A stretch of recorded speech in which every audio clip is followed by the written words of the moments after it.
Yeah. Going live. Hey. Yes. All right, man. We made it. And Still I'm alive. getting this set up here. I'm way behind today. I'm blaming the production crew, actually. They don't have enough computers, I'm telling you. They're lacking computers, Mike. I think that's the issue. What we need to do first, get ourselves some computers. 2 more, at least. If we added 2 more computers to this whole thing, Couple we'd be mice, mouses, whatever. You know? Couple mice, couple computers, a few more, what was it that you recommended? Switchboards? Get ourselves a switchboard. Video switchboard with the audio That's switchboard. Yes. Too easy. That's all I need to do to improve our starting, I guess. That's too easy. It's too easy. But we're here. We made it, man. Yeah. We're not like in World War III territory anymore, I noticed, huh? That's kind of Oh. You remember that? World War. That's so yesterday. That's what I'm saying. We're on to Epstein, man. Come on. We're doing the Epstein dance now. Epstein. Come on, sheep. Look over here.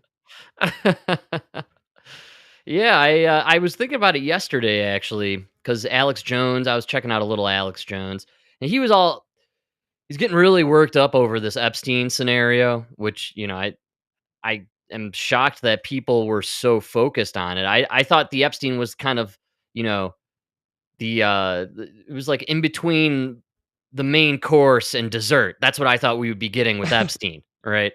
The main course was supposed to be, we're shutting down the border. We're taking the woke out of the elementary schools. We're cleaning the streets, getting rid of the homeless, getting rid of the crime. That's what I thought the entree was. And I thought we would all be focusing on that. And in the economy, boosting the economy, bringing jobs back from overseas over here. But no, everybody still focused on the Jeffrey Epstein. And Alex Jones freaking out like it's the end of the world. And then he caught me off guard because of his energy. And I was like, wait a second. Weren't we all going to die in nuclear Armageddon like 2 weeks ago? What happened to nuclear Armageddon, man? We were there. We were sitting in the precipice of World War III and the end of the world, the apocalypse. And now nary a peep in regards to our I just listened to him. He was like talking about how we're like 20 seconds from nuclear destruction. Remember the nuclear clock? Yeah, that's what I'm saying. We used to be 2 minutes. Now we're 20 seconds. 20 seconds. That's what. Yeah, man. We should be freaking out. Like, guys, he's a little out there. But I just noticed in general, got real quiet here lately over the World War III. And maybe we're not paying attention to the Jews anymore. Are we done with the Jew hate? Was that like a fad that went down for like a year plus, and now we're like, Frank, you are living in the past, man. The anti-Semitism? Yeah. That was so May. That's right, dude. It was a spring fling, right? A spring fling with the Jew hate, the anti-Semitism. Right. Yeah. Not so much now, though. Everybody seems to have calmed down. No, I just think it was a really bad look for them. Everybody started supporting Hamas, wearing their kafifis all around. It wasn't not a good look, And now the Democrats are freaking out because of that Zorhan guy. Have you been paying any attention to this dude? He's quadrupling down on the insanity. That's what's crazy. Well, I'm wanting him to win just because I know he's not establishment, because they all hate him. Wow. Okay. I am yeah. Oh, I hope he wins. He's gonna win against Cuomo. Yeah, Cuomo doesn't have a chance. Nope. Nobody likes Adams anymore. He's got no party anymore. The Republicans hate him. Democrats hate him. New York has no more room for Eric Adams. There is no more room for Eric Adams. I gotta get that soundbite, man. I don't have that one yet.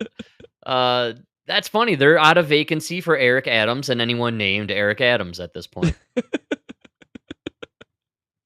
It's crazy that he ran on this whole idea of his last year or two was we're out of room. You got to get rid of these migrants, these foreigners. They're causing all these issues. We don't have the capacity to hold on to that level of people.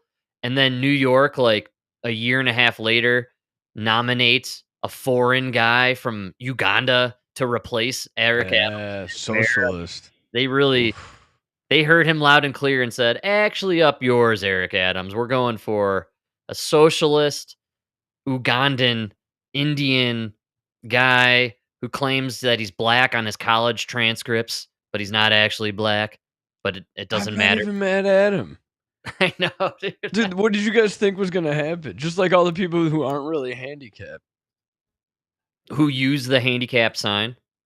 who claim disability benefits and everything. Yeah.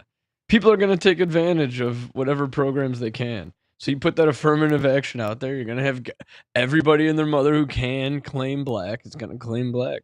It helps them into college. It actually shows you worse. Like, it's really hard to claim there's systemic racism in this country against black people when people who are not black are claiming to be black in order to reap the benefits of being black in this country, like going to Ivy League schools. I mean, in the 1920s, nobody was claiming to be black that wasn't black. In the 1800s, nobody was claiming to be black. Do you know what I mean? Oh yeah, I can see that for sure from the In the 1800s. 1800s, it perspective. was the opposite. Everybody Yeah. who could pass as white was passing as white. Wow, and you were avoiding the sun in the summertime, trying to make Oh, sure you stay extra pale, right? for Especially if you were sure. ambiguous in the racial perspective. Yeah. But that just goes to show you now it's the other way. That's incredible. So basically, there is no racism in America or systemic racism. If anything, there's reverse systemic Well, it's not racism. reverse. It's systemic racism against white men in Yeah, all particular. right. Yeah. We've officially made it as white guys then. We're now the victims. We are a victimized culture of people. Well, that's the worst part about being Italian. I mean, we just got white. Right. Oh, good call. Oh, yes. We finally become white, and then 20, 30 years later, now it's not cool to be white. Now you're, back to being the blacks. Yeah, but Italians can kind of play all fields, I feel like, especially if you're from that Yeah. southern Italian region, if you know what I'm saying. You're mixing and mingling with a lot of skin colors in that area. That's a good point. So Italians now probably have it made, but I do like your point there that, it really was just 5 seconds ago where we were finally not considered an outside group and we were welcomed into the whites, Yeah. living freely in suburbia, nobody locking their doors when we walk past their cars or anything like that, as far as I know. Right. And now that we're white, there's no perk. There's no plus side to being No, white. now you're back on the losing side. Yeah, so the Italians are Yeah, always the man. losers here. I guess that's what's happening. Ah, that's terrible. Yeah, I don't know. I mean, I assumed with the MAGA movement and what's going on with this whole new world we're living in, that maybe we would go back to, white guys get away with everything, right? Ah, I think they had their day. That's it. It's over. Now It's over. it's black dudes now. They get to rule the world. Is that how this works? Yeah, pretty All right. much. I don't even know if it's dudes. I think it's black lesbians, actually. Black lesbians are the ones who are at the top of the... Right now, you want to be a black female. There's no better time Yeah, to be oh, a black female in America. black lesbian, I think, is very specific because Um, not only are you getting all the jobs, you're in every commercial, they're replacing every Marvel character with people like yourself. That's On true. on top of all of that, you also get to celebrate yourself and be aware of yourself for, I think, maybe half the year. I think you got about 4 to 6 Oh, months of celebration and I think it's like awareness. more like 9. It's like 3/4 of the year. Most of the year, you're actually really occupied. It must be exhausting to be a black lesbian, actually. Now that I think about it, like every month, basically, you got this new thing you got to go do and celebrate and set up and do the march with the parades and the festivals and and I'm sure everything involves some sort of drag queen story hour and a trainee dancing in front of people. And you're right, and I'm assuming they're the hardest working people in America, because anytime there's a fire or a flood, they're like, "Let's cut to the chief of fire department of San Francisco, fire chief Sa Sandra Smith." Like, "Oh my god, there's a hurricane in New Orleans. Let's go to the fire chief there. It's Jessica." Like, Exactly. Unless yeah. it's a fire that wipes everything out in 5 seconds, then it's the former sheriff of police from Vegas during the shooting, right? If it's a fire that wipes everything out, almost like a laser beam shot it out from the sky, Well, don't sell him short, not just a fire. Anything too extraordinary to be explained. by natural reasoning, The right? Vegas shooting, Yes. the f Lahaina. Palisades. he doesn't limit himself to fires, you know? Yeah, man. So did you see what's going on with the Palisades, by the way? The big conspiracy there right after it happened. I think even Adam Carolla, like 12 hours after it occurred, did a podcast from a hotel room and spelled it out very clearly as to how the preceding 6 to 8 months would be Yeah. like. And he basically said, Oh, yeah. nothing will be fixed. They will do nothing. And at the end, you will lose your property. They're gonna And take all that yes, property. they're Yeah, it's taking, crazy. and that's literally what they're doing. They're replacing a massive percentage of these properties with low income housing. Isn't that in the Palisades? Yeah. And this is part of LA dedicated itself 5 years ago or something like that to this dream, idyllic, utopian 15-minute city that the World Economic Forum, Klaus Schwab and company, they really want everybody to be in their 15-minute cities. And LA signed on to this plan or program essentially to develop into a 15-minute city by like 2030, 2035, I think is their general goal. Denver has a similar goal. If you can go Google it up, and there's a smart Denver 2035 plan that they have Mm. going on. Obviously, Well, we'll never get there. I was gonna say Denver's plan was to make everybody wanna leave Denver, and Right. now you can get anywhere in Denver in 15 In minutes 15 'cause there's minutes. no traffic. No! It was a great plan. It was genius, man. Yeah. No, but it is funny that Lahaina also, if I'm not mistaken, it was Lahaina and LA both signed on to this World Economic Plan of building a 15-minute smart city. Lahaina burnt to a ground in 15 seconds because of high winds, allegedly. Same thing occurred in Palisade, and they're doing the same thing in both places where government is coming in, or BlackRock, I can only assume, Larry Fink and company, rolling in, buying out all the properties at dirt cheap, and then they're going to build all these buildings that are smart buildings based within a smart series of blocks. And the whole design is basically going to revolve around your smartphone, barcode scanning, and hopefully eventually the central banking digital currency system so they can withdraw your funds or stop your Wow. banking whenever you want. But the 15-minute city is a serious endeavor that they are absolutely eagerly trying to get going after. And so a lot of people out there are speculating that these freakish fires that come out of nowhere, even in non-fire season times, and just like wipe out a city within a few minutes, these are designed specifically to clear the pathway for builders to come in and design their 15-minute city, Hmm. the smart city. I mean, it is crazy that they're not building anything. They're not building anything. No. And on top of it, Yeah. they ran a thing right after it happened. Fire Aid, I think it was called. Oh, yeah, yeah, and they can't find the money? Red Hot Chili Peppers was there. Yeah. Everybody performed. And now people are kind of calling the city and they're like, hey, you got any of that money you guys raised for us? Because they're getting ready to take our properties over here. And, we kind of could use some of that money A little bit of that that you money. raised. Yeah. And so, yeah, there's a little bit of a controversy going on here. That star-studded concert that raised $100 million for wildfire victims.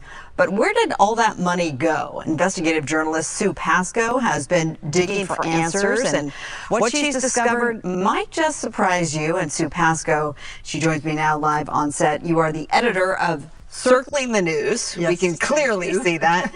Thanks for the work that you're doing. So this is personal and professional for you because you lost your home in the Palisades fire, but that's not necessarily how this story landed in your lap. How did this all come to be? A reader sent me a little note and said, I've never seen any fire aid money. How? By the way, these are our heroes, folks. This is all we're left with now. Heroes like this woman, Sue Pasco. This is all we got, man. We can only depend on ourselves at the local level. The government they are purposely fucking us, man. Yeah. So we cannot depend on our government. We must depend on ourselves. This is some old lady who got a letter in the mail, and it started her down this path. How do I apply for fire aid money? And I thought, well, I've never thought about that. There's 12,000 people, basically 12,000 homes gone. Those people probably want to know where the money is. This will be an easy task to find out. Mm-hmm. So I contacted the Annenberg. They never responded. And the Annenberg is Foundation, because they are overseeing the wildfire funds, yes. So I emailed them several times. They never responded. I called them several times. They never responded. And finally, it was like almost 2 weeks later, a woman got back to me and she said, "Oh, I'm sorry for the delay. The person you need to speak to is Chris Wallace. He's a media spokesperson for wildfire funds." So I contacted Chris and I said, victims want to know when they can get their money. Seems like a very simple question. He said, basically, they don't. All this money are going to nonprofits. Excuse me? The nonprofits that burned down in the fire? Hopefully, right? I don't know. Was there a nonprofit that burned down in the fire? This is fire aid. I'm sure the nonprofits we're talking about are, LGBTQ Sandwich and BLM, Antifa. And then nonprofits will take care of making sure the money's distributed. So I looked at initially they gave $50 million to about 120 nonprofits. And I looked at these nonprofits and one of them said, we help mobile home parks.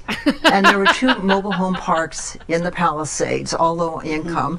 And so I contacted the people there. They had never received any money. They had never heard of that. When you go through, I would urge everyone to just go buys to a the lot of fucking mobile homes. It clears a lot of properties of rubble. It does a lot. There's a lot that could be done with that money, man.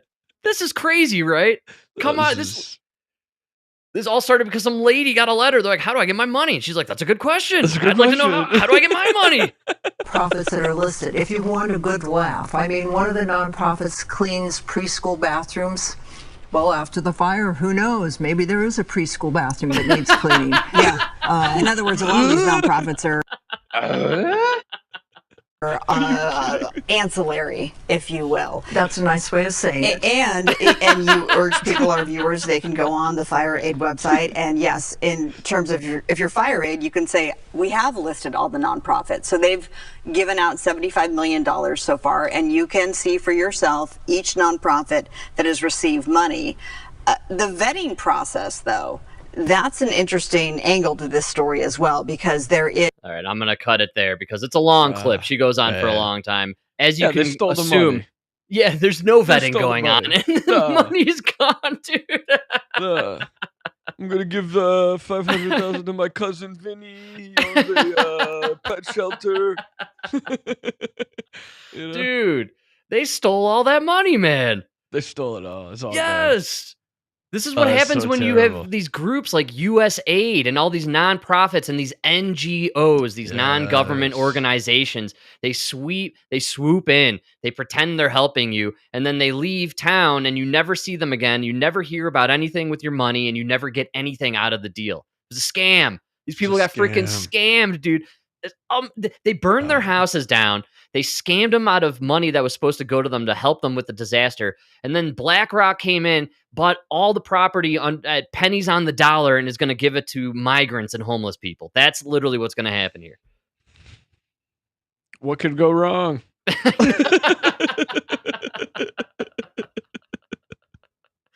I'm just saying, if you're out there and you're in a place where they maybe want to turn it into a 15-minute city, look it up. Do a Google search on your hometown or your city. If they're kind of trying to hedge towards the smart city, the 15-minute city, there may be a Palisade or Lahaina fire being sparked in a town near you. So just watch yourself. Paint your house blue. Yes, your roof. Make sure your roof is blue. You're going to look a little crazy until the fire comes. That's right. That is still the one detail that has never been answered. Or like the recycling bins. Come on. Like a plastic recycling bin, fine. Next to a car that's been charred. Dude, there was like I swear Lahaina, there was like a blue umbrella in the midst of like this like the sea of charred remains. But it's so weird. And remember that clip of Biden where he's like, "Oh, they survived because they had the right roof."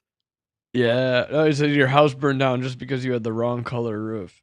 Yes, man. Oh. Yeah, so I'm still going down the route of direct energy weapons. We're behind the Palisades and Lahaina. Mix in some weather warfare. You change the pressure system, bring in some heat over here, a little cold front over there, push the winds in a certain direction, create the scenario that's perfect. Right before Lahaina, here in Boulder, we had a freak fire erupt in a grassy knoll on like the west side of the highway. It blew over the highway and then wiped out half the town of Lafayette. It was absolutely insane. And it happened. Emma got caught in the fire. She was being directed because it was just pure madness. There were just ambers flying all around and just smoke everywhere. And cops are just desperately trying to get people out. And they were directing Emma and this line of cars down this route. And Emma's watching and she's like in her head thinking, it looks like we're being directed to the fire. And so she just instinctually turned around and went the other way and actually escaped. And everybody was actually accidentally being directed into the fire. It was insane. Sheep, man. Sheep, dude. Absolute sheep. But my point being is, I've always thought, looking back on that freak fire that occurred just outside of Boulder, I always kind of believed maybe that was like a beta test for what they unleashed on Lahaina. They do all their weather warfare testing here in Colorado and Boulder. We have the massive NOAA facility. They do all their contractual testing out here. The Front Range with the backdrop of the Rocky Mountains. I mean, you just have this perfect kind of bowl to stir up storms and push stuff in and out and just whip it up and make it go crazy. So they're always testing stuff out here. So I always thought maybe that was a bit of a test, a beta test. Let's see what we can do if we mix a little wind, a little heat, and a little fire, and maybe we can take out a neighborhood. Start building our smart cities. Or some homeless people. They ended up saying it wasn't homeless people. And then everybody was blaming this hippie commune that hangs out in that area. They have like the Yellow Deli down in Boulder. It's they're a cult and they're interesting people. The women, they all dress like Amish folk. And the women wear these like kind of like on the prairie dresses, with the big bushy bottom dress things, and they're just very wholesome looking. But the dudes are very interesting. They grow their hair long, they put it into a ponytail, and then they chop the ponytail into this very distinct nubbin. And they all have these like nub-like ponytail things. Like at a distance, you would think it was a man bun. But then you get close, you're like, oh no, that's like a little pony nub that you like cut that way for some reason. So what do the bald guys do? They don't have any bald guys. I think it's something about what they eat, or maybe who they let in, Mike. You might join this commune. You have to go get some. You have to. Okay. You need the hair. Okay. I think they only let you in with the hair, right? Unless they have the secret. They might have the secret. They got this Yellow Deli. It's a pretty kickin' place, actually. Really good sandwiches, and if you hang out there by yourself, you will eventually be indoctrinated into their cult, and they sweep you away, and I you gotta go disappear. check out this deli. You got to check out this deli, Mike. I think it'd be fun to be in a cult for a while. Well, I think cult life is fun if you're the guy who all the chicks have to sleep with. Oh, of course. That's when cult life is really Right. kicking it, man. But you even if know? you're just a regular dude, if you're married, don't go. Don't bring your wife. Or No, girl because your into wife the will cult be the cult with the leader's wife. guy, yeah. Right. But if you're just a regular guy, there's always that moment where like, all right, somebody will give you a wife. I hear you. No, I feel you. When you Yeah. read the book Chaos, actually, you can see it right behind my shoulder there. It's the deep dive on Manson, the Manson family, and MK Ultra, all that jazz. But a huge chunk of the book is dedicated to like life at the Spawn Ranch where the Manson family was living.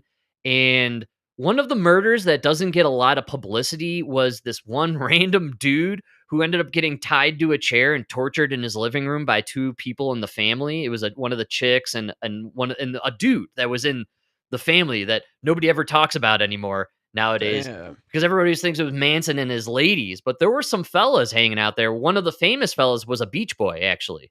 There was a Beach Boy who actually brought Manson in to do some recording sessions because Manson wanted to Damn. be Yeah, he like the wanted to be Beatles, an and all that yeah. stuff. So, but there were fellas hanging out there, and this one guy, Texas fella, I can't remember his name, like Texas Bob or something. He murdered the crap out of this one dude with like a super huge knife, like a Bowie knife, and all this stuff, and was so drugged out, ended up like admitting to it. But then the way they got the admission was under like illegal pretenses. So he basically No.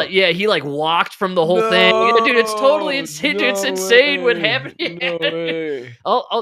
The stuff is crazy back then. But No when way. I was reading the story, I couldn't help but think like, man, the guy not Manson hanging out with these chicks, kind of a fun life. This dude just hanging out, doing drugs, dropping Oh, acid, yeah. cruising around town in trucks with babes, just picking up people and doing whatever. Obviously, it got a little twisted when they started murdering and torturing people. That's where you You should know? have got out. That's when Yeah. you leave the cult, right? But Yep. Thanks, guys. sweet grass, dude, but I got a boogie.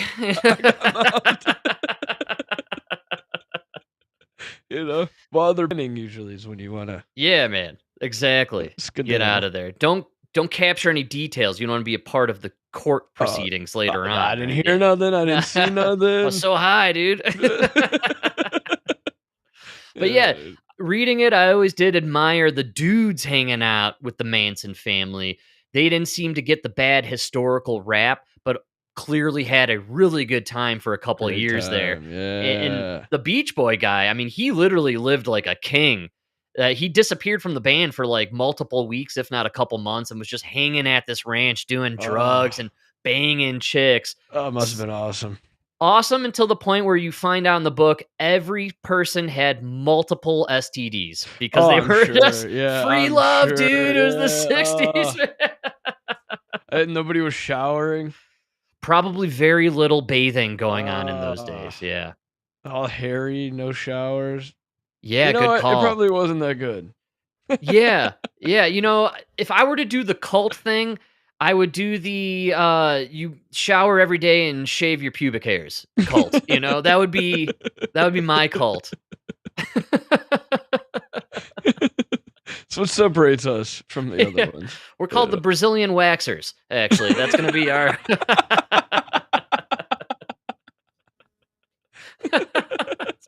That's what we'll be doing.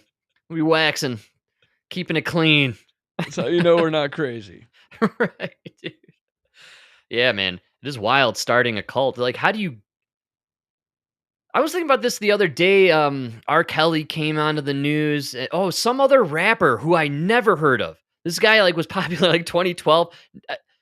I couldn't even. It was like Little Jeezy Wayne G Gang. It was the weird. Anyways, he had a couple of hits, but then he just got sentenced to prison for life plus 70 years for sex trafficking and like rape. Damn. Yeah, and I was like, what, dude? And we- We spent all that time on the Diddy trial. That's what I'm talking about. There was the legit Diddy going to jail, man. Life plus 70. He did something, huh?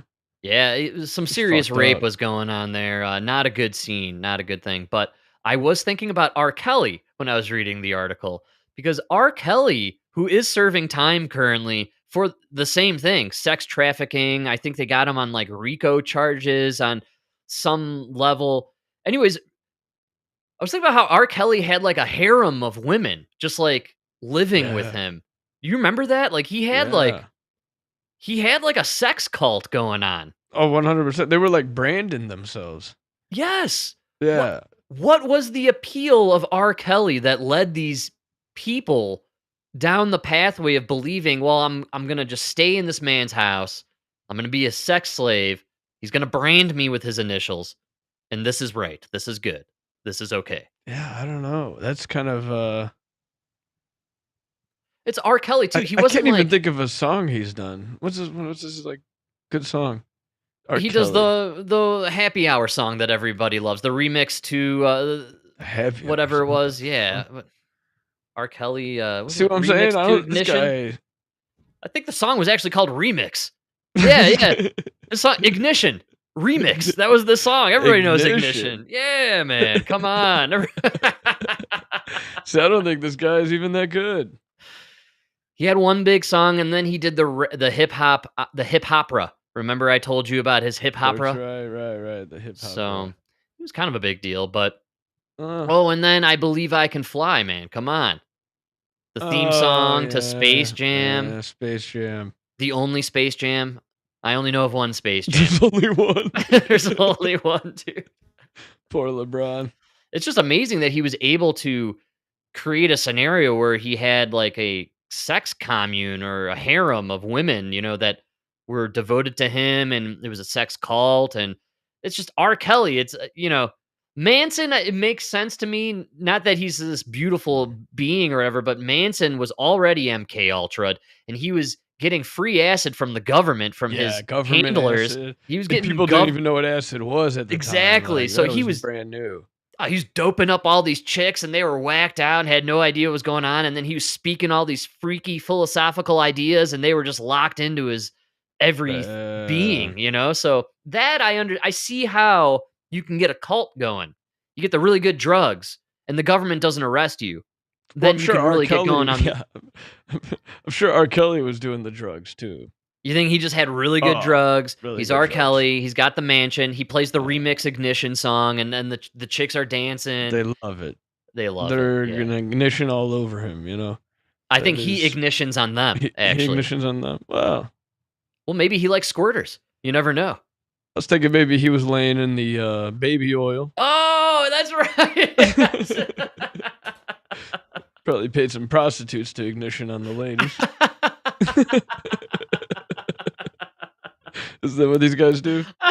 Dude, you know what? I have to assume now. That's the only way I see these things going down, man. After P. Diddy, they're all cucks in my book, and they're just swimming in baby oil, watching the action. Yeah, I'm glad I never went to a rapper party. Same. Yeah. Thank God I was so uncool. I never got invited to one of these scenarios. Oh, you'd be Bieber. What is going on with Justin? He's cutting a new album. I don't know if you saw that or not. Yeah, he's not looking good, man. He doesn't look good. I'm in agreement with you. He's probably doing a lot of drugs. Considering the Diddy trial happened, and then Bieber's video was just plastered on the internet for months. Everywhere, yeah. About him spending 48 hours. Yeah. Oh. Being owned by Diddy. Oh, so creepy. Then the guy bought you a Lambo. As a thank you for letting me destroy your virgin ass. That's what a Canadian 14-year-old butthole is worth. Yeah. A Lamborghini. It is funny how Diddy's trial thing happened. The Bieber videos spread through online. There was no public announcement of this is phony, this is fake news, this is nonsense. You people are making, illegitimate connections here. This is just bonkers and insane. No. The videos went out there. Everybody laughed and talked about it, how this is what happened. And then we just all settled on that. We're like, yep, Bieber got raped by Diddy. That's it. That's it. No, nothing changed. There was no, you know what I'm saying? Like, we all. Oh, I'm sure it was Diddy and the whole gang. Oh, absolutely. But we watched the video. We saw the Diddy case going down. And after all is said and done, the dust is settling now. And we're all just sitting here being like, yeah, he raped Bieber. Like, that's what happened. And nobody's getting in trouble for it. Nothing will happen because of it. It's terrible. So terrible, man. That's so terrible. I'd be in a rough spot if I were Bieber also. I'm looking forward to his album that he's released or releasing this year. Maybe there'll be some cookies and little nuggets in there, some ideas, maybe I don't know. Red herrings, right? Something to allude to the fact that he's been ruined and his youth was stolen from him. He probably wants to forget about it, move on. Yeah, right.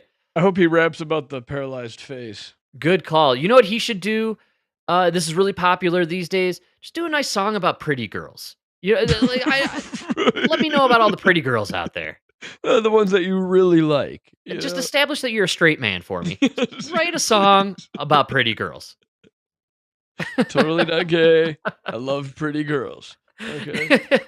Actually, I heard he's got a song that's going to be a clapback to Kanye's Summer Jam. Bieber's got a new one called "Saluting Stalin." I don't know if you've heard of this or not. It's a real banger, man. Yeah. It's good. It's good. It's controversial. It's got a good beat. Don't listen to it at work. Don't listen. Oh, man. Well, speaking of drug addicts and the like, we had a spectacular occurrence over the last 24 hours. I'm not sure if... did I lose it? How's that even possible? Not sure if you were paying attention to anything at all out there, Mike, but our favorite crackhead decided to do a 3-hour interview on YouTube. I'm not sure if who's giving this guy an interview. Like, who cares what this guy has to say? Why are they interviewing him for 3 hours? He's a crackhead. Did you see the clip of him explaining why crack isn't that bad? I have all the clips. Which one do you want to listen to, actually? The crack isn't that bad is my favorite clip. Might be clip of the year. So Hunter, I don't know why he decided to do this or who in his orbit told him this is a great idea, but let's see. I thought I saved it. But Hunter did this 3-hour interview, and Hunter, the smartest man Joe Biden knows. I think I got him talking about how to make crack cocaine. Yeah, that's it. Is that it? Yeah. Okay. Yeah. All right. So this is one of the greatest interviews. There's so many. There's a part where he unloads on George Clooney. We might have to play that one too. We might double dip on this one. I'm just gonna watch the 3 hours for a laugh whenever I'm feeling down. I know. Like whenever I feel like, you always get those insecurities where you feel like you might be a loser. Like, am I failing at life? I'm gonna fucking put this on. And be like, damn, I'm not so bad. This guy was born with everything. Look how he turned out.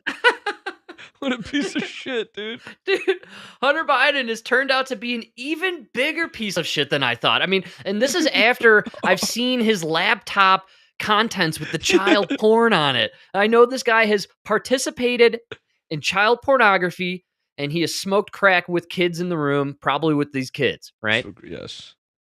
And smoke cracked with his brother's wife. Got his brother's ex-wife addicted to crack, I believe. Isn't that? Yeah. And Yeah. Or widow, actually. Ex-wife doesn't spell it out That's correctly. right. Brother's widow. Brother's widow. All right. Here he is. This is Hunter Biden talking about crack cocaine, man.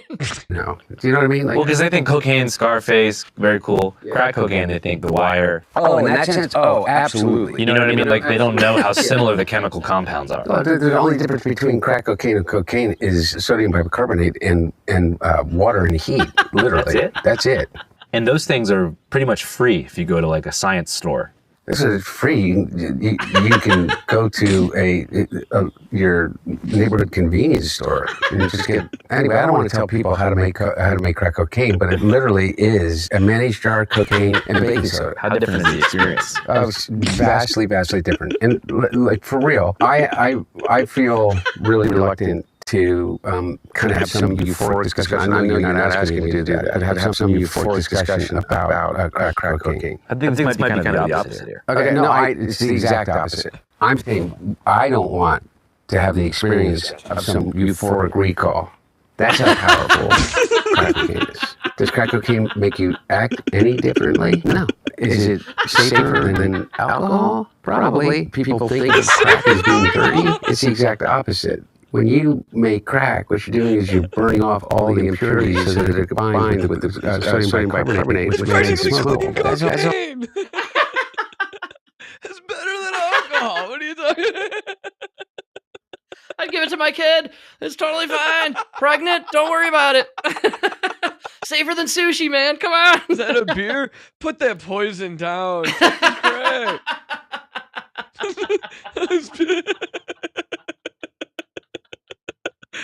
Don't be an animal, Frank. We're drinking that beer. I like how he says practically no change in personality when you smoke crack. It's the same guy.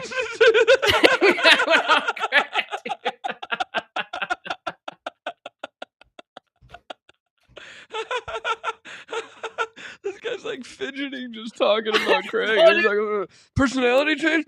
No personality change at all. You could see his brow just profusely streaming sweat. He's like, I don't want to have a positive recall over here. Euphoric recall. It's not even like a good memory. A euphoric recall. Dude, this guy's such a piece of shit, dude. Oh, he's the worst. He might be the worst human being. See, he's right under Fauci.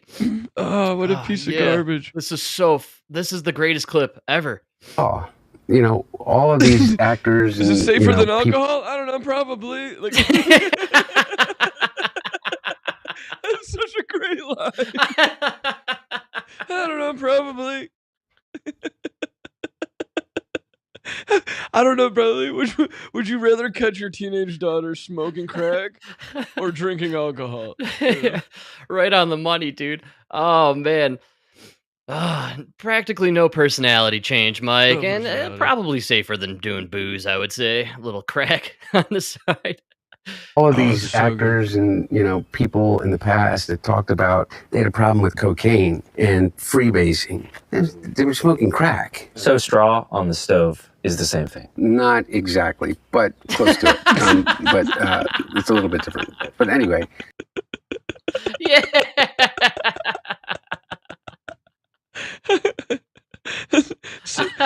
Straw on the stove, same thing. Not if you want to hang out with my friends. You know? That's some amateur shit right there. Man. Get out of here. Yeah. No, he hangs with Keir Starmer and Macron. They use the little silver spoon when they're doing their cocaine, right? Yeah, fags. No, That's right. We're crackheads. No personality change. Wow, so man. Holy cow. Crack. That's good stuff. Probably safer than alcohol. That's what we learned today, folks. From the smartest man, Joe Biden knows. I can't believe they let him do that. Don't they have a leash on this guy or anything? Like, hey, man, could you wait till he dies to ruin his legacy, please? Like, just wait. Joe Biden, even with all the dementia, the cancer, and everything, still in his mind thinking, I wish it was him that died. I know, dude. Yeah. Terrible. Oh, man. The veteran died. Yeah, the veteran lawyer. Yeah, exactly. Hilarious. The crackhead still alive. Still alive and now doing 3-hour interviews where he looks like he's on crack in the moment, actually. The way he was like shifting. Well, he didn't want to show up drunk. He just smoked a little crack so he wouldn't have any personality change. Yeah, I need to be sober for this interview. Give me that crack pipe real quick. No, not cocaine. The crack. It's more Like, pure. that's It's more pure. They cooked the impurities. I love how he's like going into extreme detail. Like you get the mayonnaise jar and you fill it up, right, with the cocaine. And look, I don't want to teach people how to make crack here, all right? But also, you're a retard. You're probably legally considered retarded. And the minute you start talking about crack, you're fucking breaking down the the atom. Oh, well, the sodium bicarbonate combines with it. Like, whoa! I know, dude. He turned into like a biologist in the middle there. You start talking crack, this guy. He pulls out the reading glasses. You know, he gets real smart with it. Are we talking Pulls down crack? the chart. Yeah. With the pointer thing. Well, you see the carbon atom in the middle there. Yeah. Oh, huge fan. I'm glad he's back. We were running out of material with Hunter Biden. He stopped dropping laptops off at random computer repair shops, and so not as much material as we used to have to play with back in the day. It's funny how insane this dude is. I mean, he's clearly mentally not well, and they were floating for a minute there this idea that Hunter Biden was one of the people in charge of the Autopen. Like, there's no way they let that guy anywhere near the Autopen. I doubt he even stepped foot in the Oval Office, honestly. I mean, this... There's a reason that bag of cocaine was found very far away from the Autopen. You know? A lot of talk out there that cocaine bag was Kamala Harris's. Believable. A lot of people say that it was, and that I think even Hunter may have at some point or another come out and express his kind of disgust with the Harris administration or the Harris group for not coming out right away and admitting it was theirs. And they let the news float out there long enough that people just started blaming Hunter automatically because he's the biggest known crackhead in the White House that we've ever had. So, but it was cocaine, and he doesn't touch that. No, that's child's play. Enough. Yeah, exactly, dude. He's a pro, man. He does the crack, dude. So terrible. I mean, she probably would have got a few more votes if she would have just admitted, yeah, it's mine. Wow. Yeah. Well, she would have seemed more realistic, like a real human. Yeah. I feel that would have happened. I don't know. She was just probably the worst candidate ever. You got the George Clooney one. I do. Did you want to do that it's one so too? funny. Yeah, we could double dip this. This is hilarious. We could do a whole show just on Dude, I'm not kidding. There's so many. I was absolutely cracking up this morning when this hit the scene.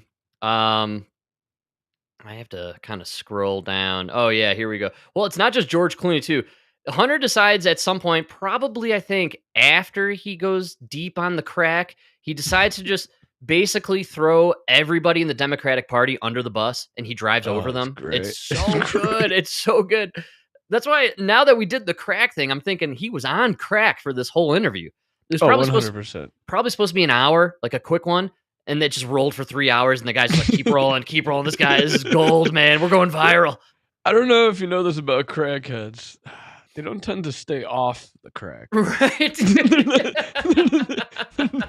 Not known for refraining from crack. All right, so part 2 of our Hunter Biden expose here. He decides to completely wreck the DNC and throw everybody, including George Clooney, under that bus. Opinions, but fuck him. Fuck him and everybody around him. I don't have to be fucking nice. Number one, I agree with Quentin Tarantino. Fucking George Clooney is not a fucking actor. He is a fucking, I don't know what he is. He's a brand. And by the way, and God bless him. You know what? He supposedly treats his friends really well. You know what I mean? Buys them things. And he's got a really great place in Lake Como. And he's great friends with Barack Obama. Fuck you. What do you... They just showed, by the way, in that montage there that they just did, that's a very famous picture of George Clooney and Barack Obama, and the head right there is a young lady. There's another view of this picture where the head is slowly rising from the waistline of Barack Obama, and George Clooney is seen zipping his pants. I'm not kidding. That's an actual. It's all over the internet all the time. It's amazing these guys decided to put that shot in here.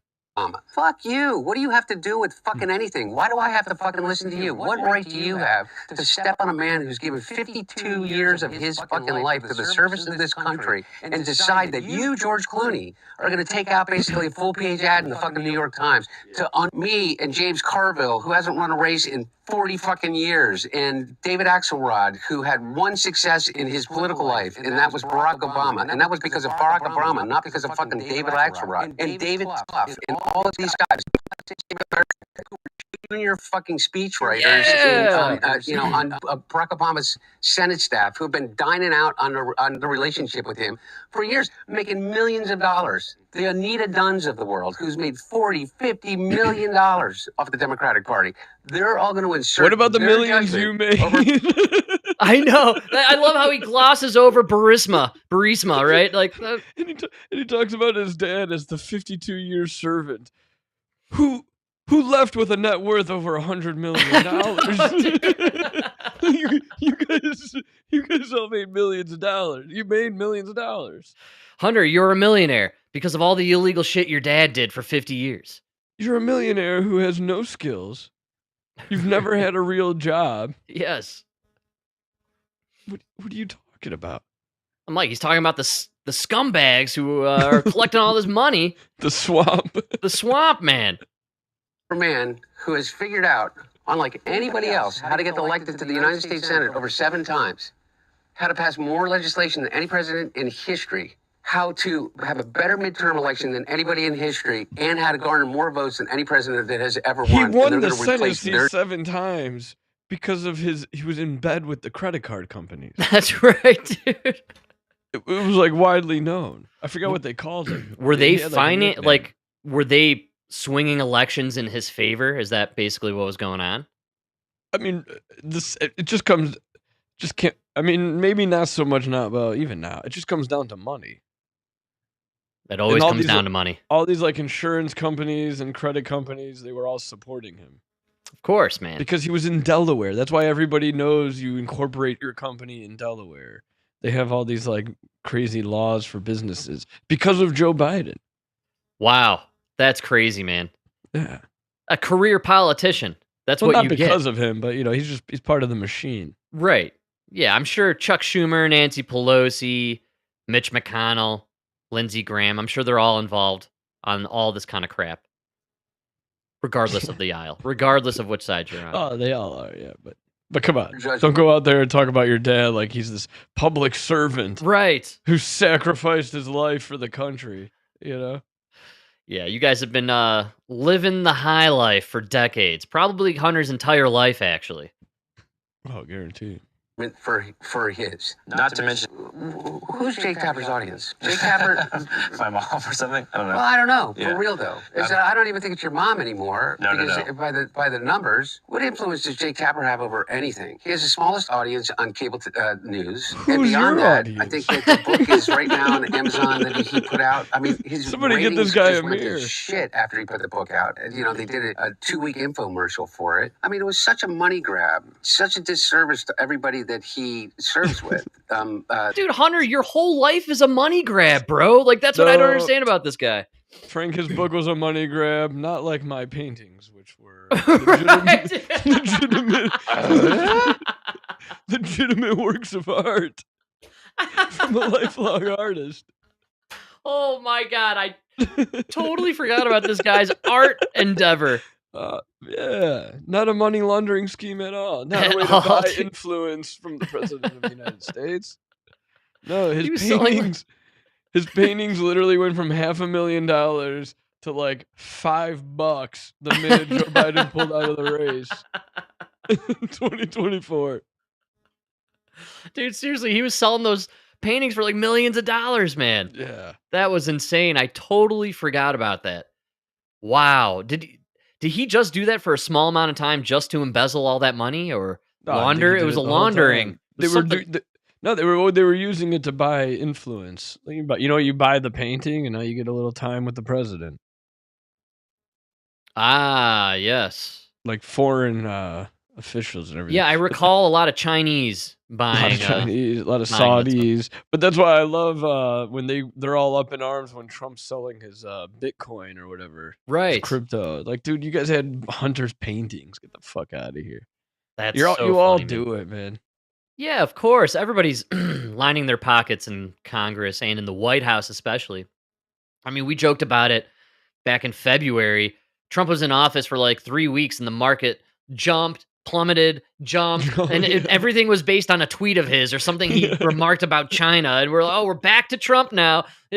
Tweet on the toilet at 4 a.m, market crashes. Oh, I'm going to tweet again at 4 p.m. It's going to skyrocket again. Everybody makes some money, right?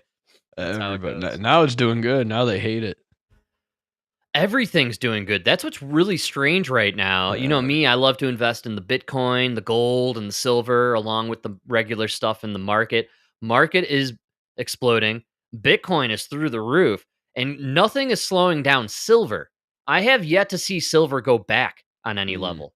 I mean, when I started getting into silver, it was like $20, and it's up to $38 now. Damn. Yeah. And silver is going to be a hot commodity for the future of quantum computing, allegedly. Yeah, and that's what they're saying. So and silver is finite. We only have so much silver on Earth. So inevitably, the price or the value is going to substantially increase over time. Plus, they need it for the chemtrails. The silver iodide, man. That's right. Come on. Which chemtrails back again here in Colorado. I looked through the video feed from, they do the video feeds of the city, you get the live shots, and you can actually go back for the full day, or you can go back for 30 days, and you get a snapshot of each day for 30 days. And I was checking on it because I had a feeling, and I was right. We haven't had a complete blue sky day since June 21st. Wow. We have clouds every day here in Colorado. Some form of clouds or my favorite, killer fog. It's just the name. So, nobody actually dies. They are wrecking our skies here. You'd be hard pressed to know that it's the middle of summer in the heart of July. We've had one day at 100 degrees this year. And every other day has been below 95 or below our average high temperature. So we've had mostly 80 degrees below average, overcast and clouds almost every day. And it rained before the show. It has rained in some capacity nearly every day here in Colorado. Sounds fantastic. Well, I'm just going to say this right now. Global warming is over. Climate change is over. It ain't happening. When they do our news, they do like tomorrow's high or today's high, and then right underneath it, they always say the record. The record, yeah. It's always like 1957. Dude, the other day, it was yesterday. Here, we were below average. We've been below average the entire last 2 weeks. And the guy had the temperature and then the record. 1971, it was 105 degrees yesterday. I'm like, dude, 1971, just don't tell me anything about climate change. I never want to hear anything ever again about a warming climate. This has been the coldest, cloudiest, shittiest weather year I've ever experienced here in Colorado. What kills me is if you're like a regular, like I watch it 5 days a week. I watch the news when I wake up, getting ready for work. And so you start to notice like every heat record is like from the 70s or the 80s or like the 50s. There's like these specific really hot summers, right? But you'll never hear like today was the record high. You might get like 1, maybe 2 a summer. And then at the end of the summer, they're like, well, they just reported this was the hottest summer on record. And I'm like,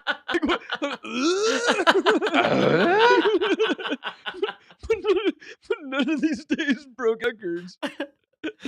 Dude, it was right after the 4th. The temperature plummeted. We had 24 hours of rain. I'm not kidding. It was like 73 degrees for the high, 20 degrees below average. Like, it was insane. AP, the Associated Press, that day put on an article about how this is the hottest summer on record and why they're only going to get worse. I'm like, what are you... projected to be. Oh, no, we're colder than average up till now, but August. That's August right. is gonna be... Dude, you guys just don't know what to write, man. That's what I think. They're out of ideas, man. And you can't sell me the climate is warming. It's been the coldest summer I've ever had here in my life. So get out of here with the climate change. That's all I'm saying. Pack it up, John Kerry. Go home, Al Gore. It's game over. You're not going to pull this bullshit on us anymore. This year specifically, killer fogs in summer, below average temperatures, rain nonstop. Dude, climate change is a hoax. It's a scam. And it's over. I'm declaring it dead. I mean, that doesn't mean like, okay, you just be honest. With like your windmills and all this stuff. Right. Is it cleaner for the environment? Maybe. I don't know. I'm all for a cleaner environment. Same. Yeah, absolutely. But get out of here with the scare tactic of climate change, Well, this whole idea that we must act now to influence the temperature is completely bonkers, dude. Like, right. I'm all about keep the air clean. Yes. We can do. If electric is better for the air. Right. I'm all for it, man. That's an argument we could have. Totally. But when you're just like, no, there's an existential crisis, climate change. Like, okay, well, now you don't even live in reality. You know what I mean? Now you're in this fantastical world that I can't argue because all your scientists are paid off. Yes, and it seems to be with people on the left, all their problems are existential on some level. Philosophically, they got problems, but they don't have any real world actual problems happening in front of them. It's all stuff in their mind that they're fantasizing about. Existentially, we may have a problem. You're gonna see, though. Right. You'll see. The last laugh will be them, right? As we're all burning. As I'm burning. That's right, dude. But the tan will be fabulous. You know it's going to be great. Yeah, especially for you Southern Italians. Oh, yeah. Hey, we're getting pulled over the next day, I guarantee it. Meet your maker glowing, Tanned, rested, and relaxed. All right, man. Well, we are at that point in time, believe it or not. I can't believe I'm saying it. This is the fastest hour in the universe. No doubt about it. Want to thank everybody. Didn't even get to John Leguizamo, and the best part is you misspelled his name. You know what? So it's funny with names like Leguizamo and Schwarzenegger. I free type it and I just let autocorrect take it. You know what I'm saying? Like I start the name and then I'm just like, and I let it go and I'm like, take it from me, AI. Just do your thing. Wherever you think this will go, I will accept your spelling of John Leguizamo. And we got Leguimo. Yeah. Which, to be fair, sounds better. AI was like, Leguizamo? No, that's gay. Leguimo. Leguimo's his Italian half cousin, actually. That's so good. John Leguimo. John Leguimo. We'll do it on the second half here, folks. Thanks for hanging out. We will be back after this sweet tune from DJ Rodfather. Yes! Heard it earlier today. Awesome. Love it, man. Jam. Good stuff. Good call. We'll be back.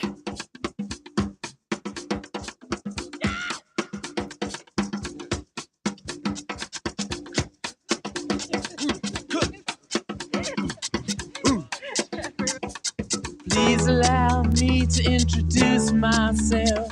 I'm a man of wealth and taste. I've been around for a long, long year. Stole many a man's soul of faith.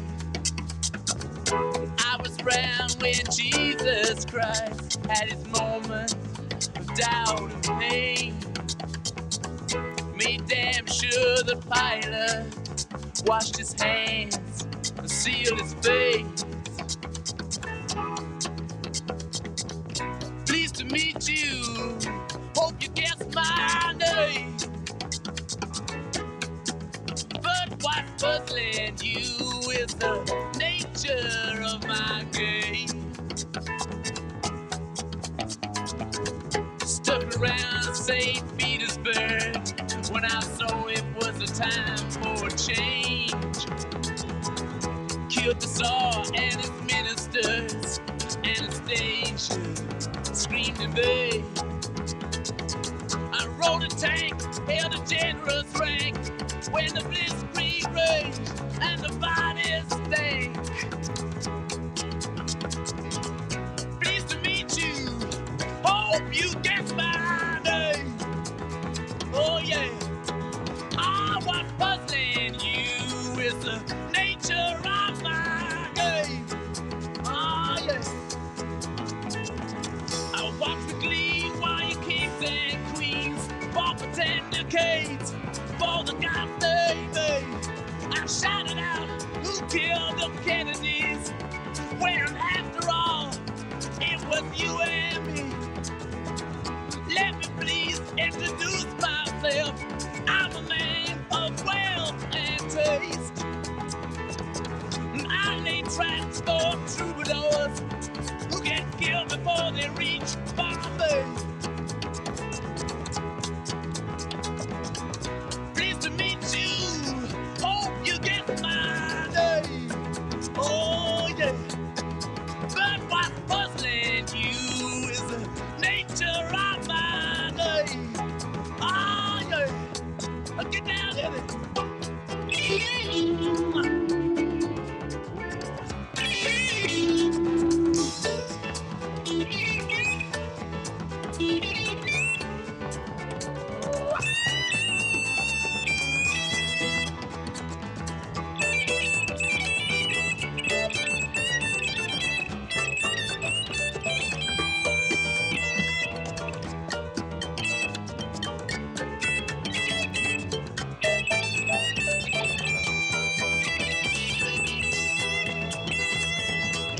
Pleased to meet you. Hope you get my name. Oh yeah. But what's confusing you is just the nature of my game. Yeah. Just as every cop is a criminal, and all the sinners saints. As heads is tails, just call me Lucifer, 'cause I'm in need of some restraint. So if you meet me, have some courtesy, have some sympathy, and some taste. Use all your well-learned politics, or I'll lay your soul to waste. Yeah. Pleased to meet you. Hope you get my name. Yeah. But what's puzzling you is the nature of my game. Mean it. Get down.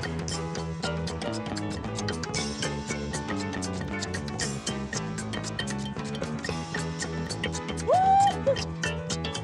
Ah, yeah. Get on there. Oh,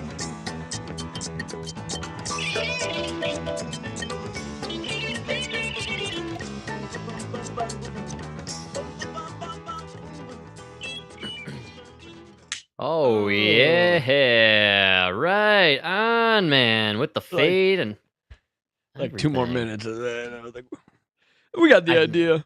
We all know. There's a little sympathy for the devil. little sympathy, right? Right on. The devil has company now, my man. I don't know if you were following the breaking news today, but breaking.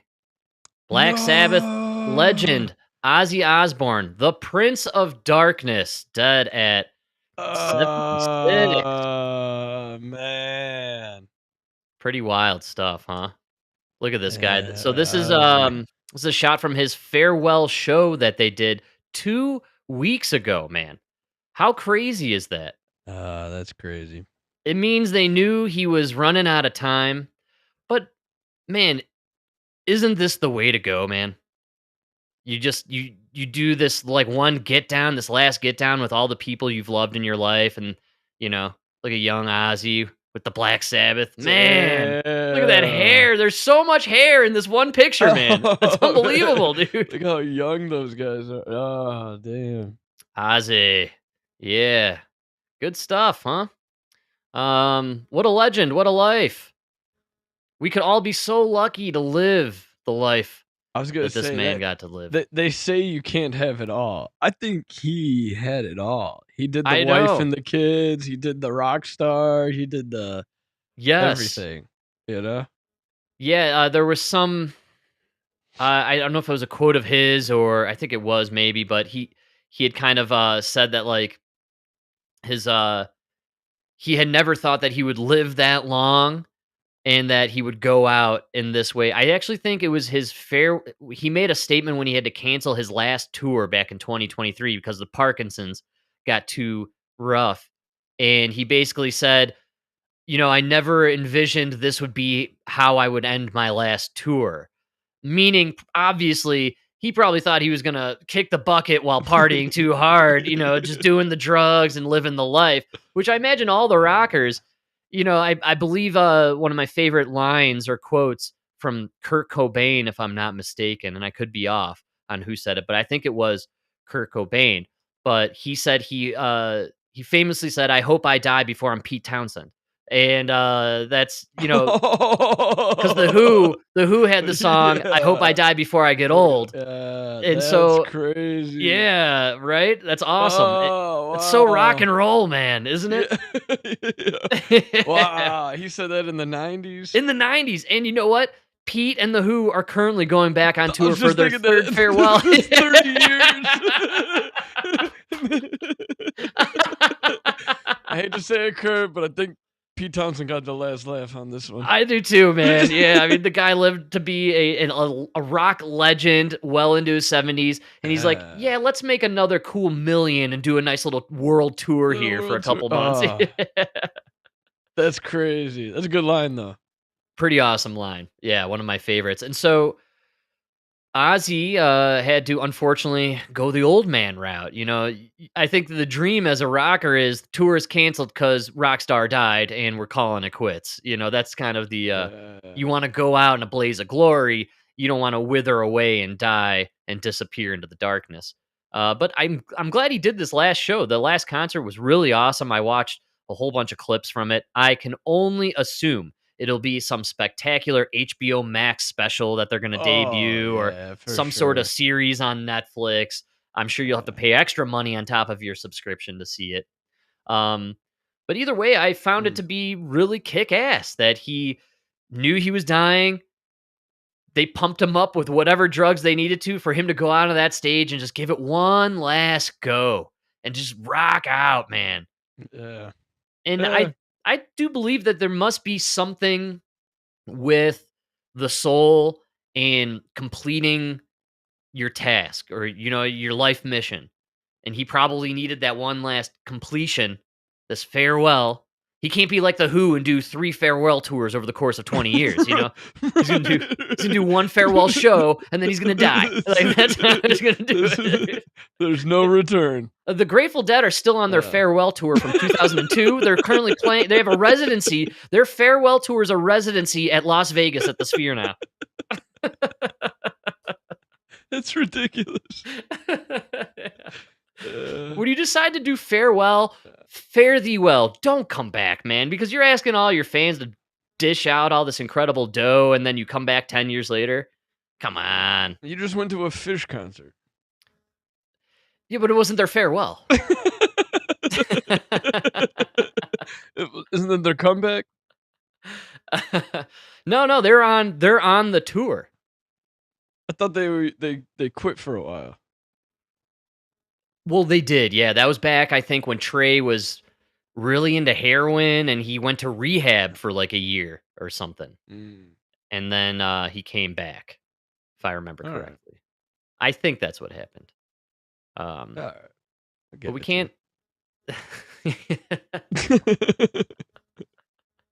Yeah. Oh man, who's I can't think of the guy's name right now. What is it? Fly Like an Eagle. Who is that? Who does that song? Seal? Steve Miller Band. Yes. That's who I was thinking of. Because I find it fascinating that, what's his name? Ozzy clearly knew he was on the way out, decided let's do one big jam, let's rock out. I got very little life in me, but I have what is left in me. I'm going to dedicate it to just this farewell show. We're going to give it. I love to rock. I like to be out there with the people and with my fans. Steve Miller, total opposite, actually. Steve Miller Band says extreme weather is so dangerous, they're canceling their tour.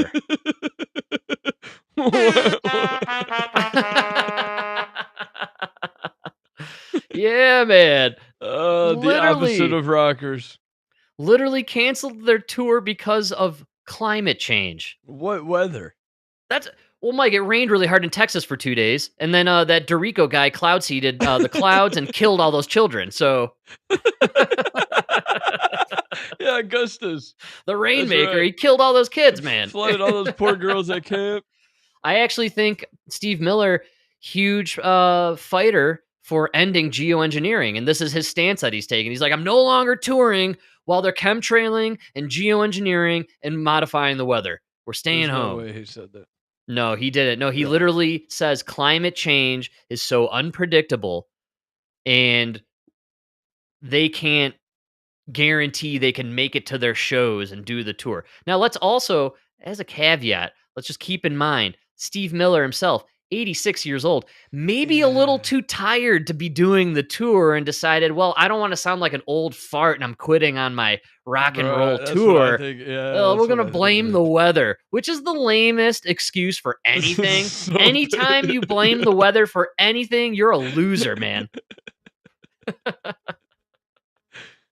Yeah, I think he's just old. Just old. I saw Steve Miller Band at the Red Rocks about 10 years ago. And he had Muddy Waters open for him. Wow. And they closed out the show a solid 30 plus minutes. I mean, usually an encore is like a song or two. Steve Miller Band came out for like a whole nother set for their encore. They brought Muddy Waters on, and it was just a hard blues jam for like an hour. It was incredible, man. Awesome stuff. One of the best shows, one of the better shows I've seen in my lifetime. Steve Miller Band, Red Rocks. But that was 10 years ago. He was in his 70s. Yeah, it's the last time I'll ever see the guy. Oh, the weather was totally different back then, Frank. I know. I don't know if you know this, back 10 years ago, we didn't have floods. Right. There were no fires. There were no floods. Well, 10 years ago, they weren't modifying the weather. They weren't using their direct energy weapons to kickstart fires. They didn't use their hurricane HARP machines in the ocean to whip up storms and flood regions. So, I mean, 10 years ago, our government or the private sector that gets paid by our government to mess with the weather wasn't fully functioning back then. It was 2014 is when Obama kickstarted a lot of our weather modification programs. That was 11 years ago. That's right, man. But it was 5 years ago that our Congress signed the bill to really put it into the higher gear. And that's why we've been seeing what we've been seeing. And you can check all this out at the, what was it, the FDA? No, FDA? Can't remember. Yeah. Either way. Bill Gates.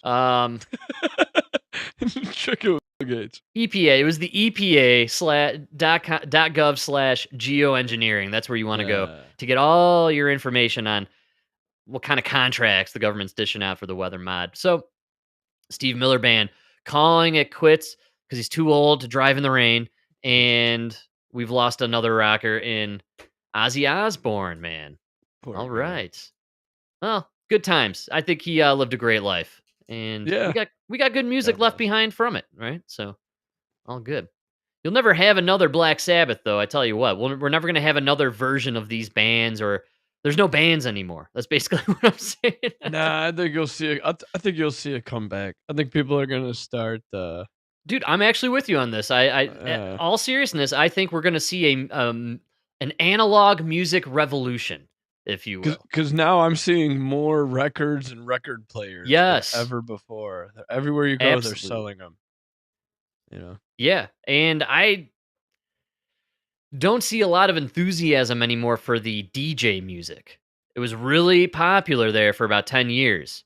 And especially here in Colorado, we got quite the music scene here.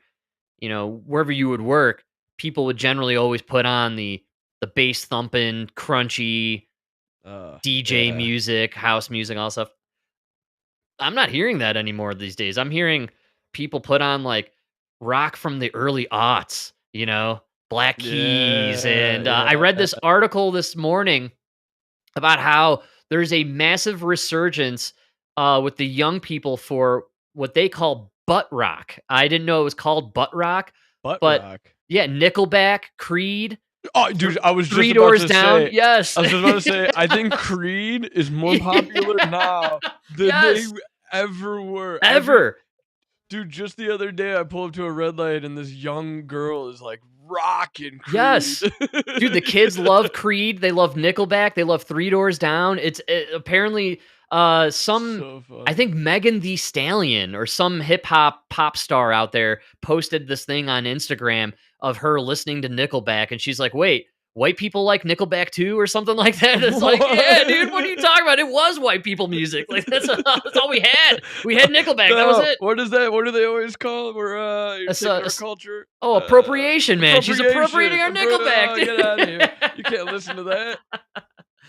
Yeah, and I always thought like Nickelback and Creed that kind of paved the way for like Kings of Leon and all that kind of stuff that we had in the 2010s and what have you. So it was good rock. We were fortunate enough to live through an era, especially as young fellas. No, but we called it gay back in the day.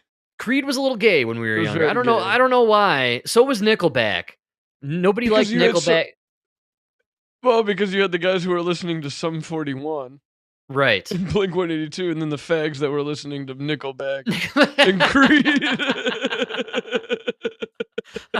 I actually always liked Creed. I had a bit of a soft spot. I'm 3/4. I drive a Subaru. You folks, just so couldn't keep that in admit mind. it back then. Right? Yeah. I wasn't driving a Subaru in those days, unfortunately. That's my girlfriend's CD. It's her mixtape.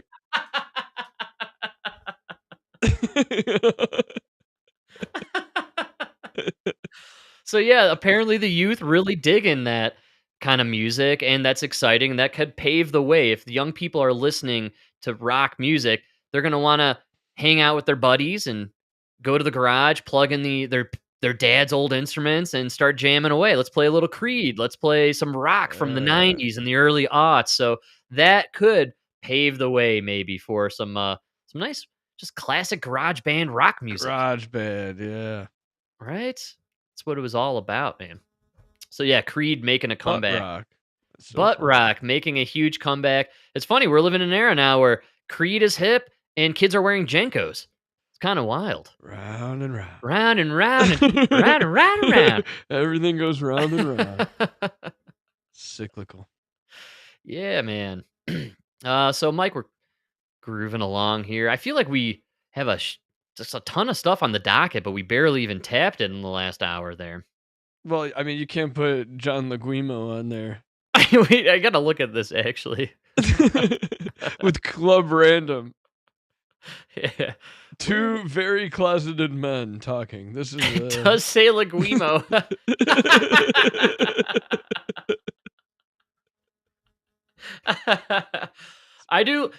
I love this modern era, though. I know we're in a bad place from a spelling perspective with young people just letting autocorrect take the reins, but there is some fun when you're just typing and you're like, just take it. Just take it for me. Roll with it. I roll with it, baby.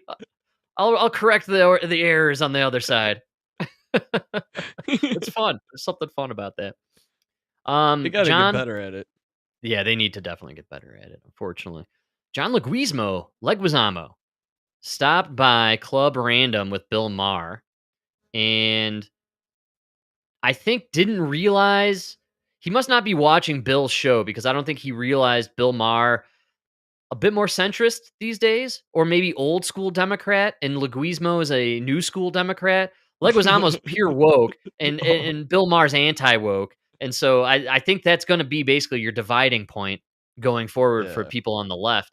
Are you pro-woke or anti-woke? Bill Maher, anti-woke. John Leguizamo, pro-woke. And these woke and anti-woke fellas go down. Does he have a thing spilled on his shirt? Is that a stain on his shirt there? That's Leguizamo's cum. That is. Bill Maher holding the weed pipe in his hand. He's got the tequila next to him. I mean, how hard are you trying to be cool with that chair? That is the chair. I know. Says everything you need to know about Bill. Well, Bill's old. Like, Bill's kind of from that era, right? Didn't he grow up? Isn't he like a young fella in the 70s? Yeah, but still. what's Still going no on with that excuse. chair? Yeah, I got you. Yeah. And you're a 5'7" guy. You're gonna look small in that chair. You know what I mean?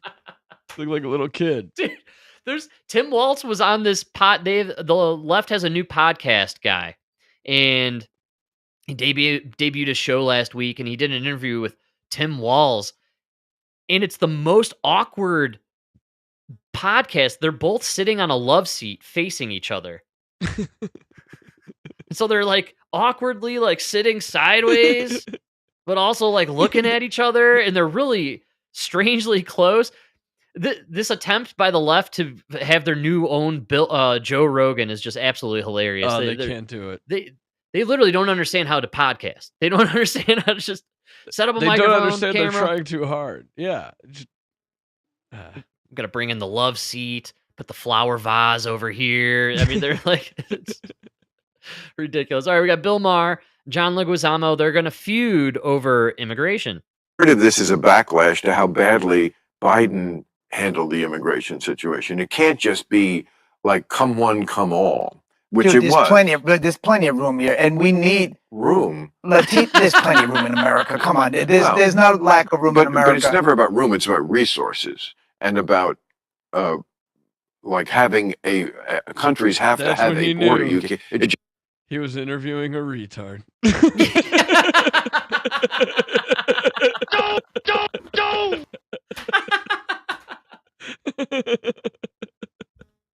It is so funny though that the guy like Wazama's like, oh, there's plenty of room, and Bill Maher's like, it's about resources, dude. it's about yeah, like the exhaustion in his face, dude. Like, how stupid is my party? Like, yes, of course. You could pitch 1 million tents throughout the Great Plains. Of course, there's plenty of room for all these bodies. I think you could fit all of Mexico in Wyoming. Yes, it's not about that. It was never about the vacancy. That was never an issue, man. Despite what Eric Adams used to say. It's about supplies, food, water, infrastructure, man. You know, are you prepared to take that on? Oh, that's the other thing. No, you guys are. We have all the room if you want us to. Hey, come in, but we're feeding you to the wolves. You sink or swim here. You know what I mean? You're jumping in the water. You sink or swim. No, you guys want us to let them all in and then give them housing, healthcare, food, jobs. Yes, dude. No, we don't have enough for that. We don't have enough for that for our people. Right. Yeah, those are our resources. We pay for them with our taxes, man. We won't get these people out of here. There's plenty of room. Yeah, I want that room for me because I pay my taxes to have room. Look, Wemo, let's take your head for example. There's plenty of room for more hair plugs, but they cost a lot of money. So you can only resources. So you can only put enough that your head looks like a replanted forest. And right, plenty of room. Resources. Right on, dude. Just can't be. I mean, they've done surveys and something like 200 million. Hairline. Dude, Mike, you got an eagle eye, my man. You have an eagle eye for the hair plugs. It's unbelievable. Like, I don't know how you pull that. Every time we have someone on here, you called out Seth Meyers like 3 years before anyone else noticed, man. Yeah. The hair plugs, dude. Subtle signs. People around the world, when asked, would you come to America if you could? Yes, I would. Why wouldn't they? Lots of countries, excuse me, are shitholes. Right. And they would love to be here. You can't I'm not right. Oh, he's readjusting. He caught himself. Okay.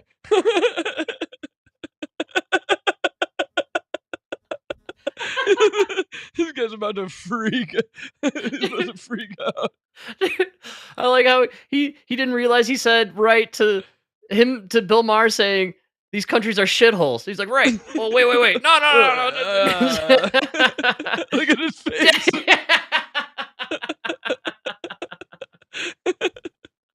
Shitholes, but well, they are. I mean, that's why they want to. And it's usually because of America, what America's done especially in Latin America, is beat up every. Yeah, Haiti's a shithole where they eat each other because of America. Actually, I'm with him on that one. We did so many coups d'etats there that forget about it. Okay, he's probably right. Venezuela is not a shit. No, well, we coup d'etat there too. Yeah, actually, Libya is not. Oh right, damn it! I'm kind of on Leguizamo's side. You might be onto something with that one point. I'll give you that one, Leguizamo. Yes, I agree with Leguimo here. These shithole countries are shithole countries because we destabilized them and attempted coup d'etats, most likely. But only to exploit their resources. Resources! We go back to resources. That's the word of the day, Leguimo.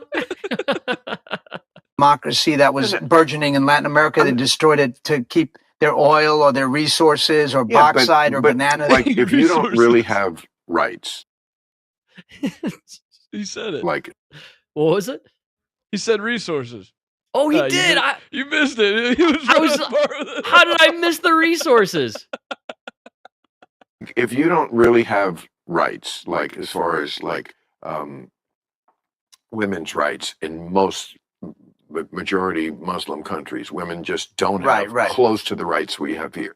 If you can't dress the way you want, if you are in a country where there's just extreme poverty, which a lot of countries have, or if there's like the kind of corruption, and we have corruption here, of course, but on a level. Well, we have extra new corruption with the meme coin. But it is on a level in some countries that's way, way more. Well, we're catching up. We're catching up. We're catching up, but we still. No, it's still. But there's a reason why people want to come here, because it's still better. But I got to tell you, I mean, if you live in a country where you can take a chicken on a bus, that was always my standard. Okay, I think I have the right to call that a shithole country, and I see why you want to come here. It's not your fault you live in a shithole. It doesn't mean you're a shithole person. But you had the misfortune of being born there, and I get it why you would want to move here. Right, but the thing is that the immigrants that are coming here are building the country. They're the essential workers. They are. They're the first responders. They're doing all your construction, painting, plumbing, raising all your food, cooking all your food, serving all your food. Kids, taking care of your kids. Taking care of your kids. We do all the work that nobody wants to do and keeps the country going. I mean, immigrants. That's what I love about this whole clip. He said, did you catch at the end? That's the work that we do. Yeah. You're an actor. Yeah, you're boy. I think you're from. Isn't he from Jersey? Where is this guy from? Like, dude, you're an actor. You live in Beverly Hills somewhere, bro. Like, get the. You're not there's taking no care of anybody's kids. Cooking anybody's food. You know what I mean? Who's the we here, white man? That's what I want to say to John Leguimo, man. John Leguimo, you're as white as the rest of us and as white as Bill Maher, dude. Get the hell out of here. That's what we're doing. That's what we suffer through. Get out of here. Plus, I thought you guys were pro-unions, workers. Yes. Nothing worse for the unions and workers than the illegals coming in and working for half the price. Great call, dude. Yeah, man. They're it's just these actors who lump. How do they view themselves as the same as these migrants? Like, how is John Leguimo seeing this migrant cleaning houses, thinking like, we're in the same boat together, amigo? Like, no, dude, you're a multi-millionaire. You've been an actor in Hollywood for 30 years, man. There's no we. Yeah, but they're Latino. Right. Which is the best thing. That's why you and I are so fortunate. And I think I've heard Adam Carolla mention how this is the one white privilege, which is we're not associated to any group. So we're never forced to come to the defense if there's an offense against one of these people in our group. Yeah, you know, that is the white privilege, and that we don't have to vote for somebody just because they're white. Right. Yeah.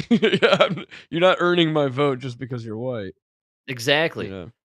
Like, imagine if Jeffrey Epstein were a black guy. What, you think they wouldn't kill him?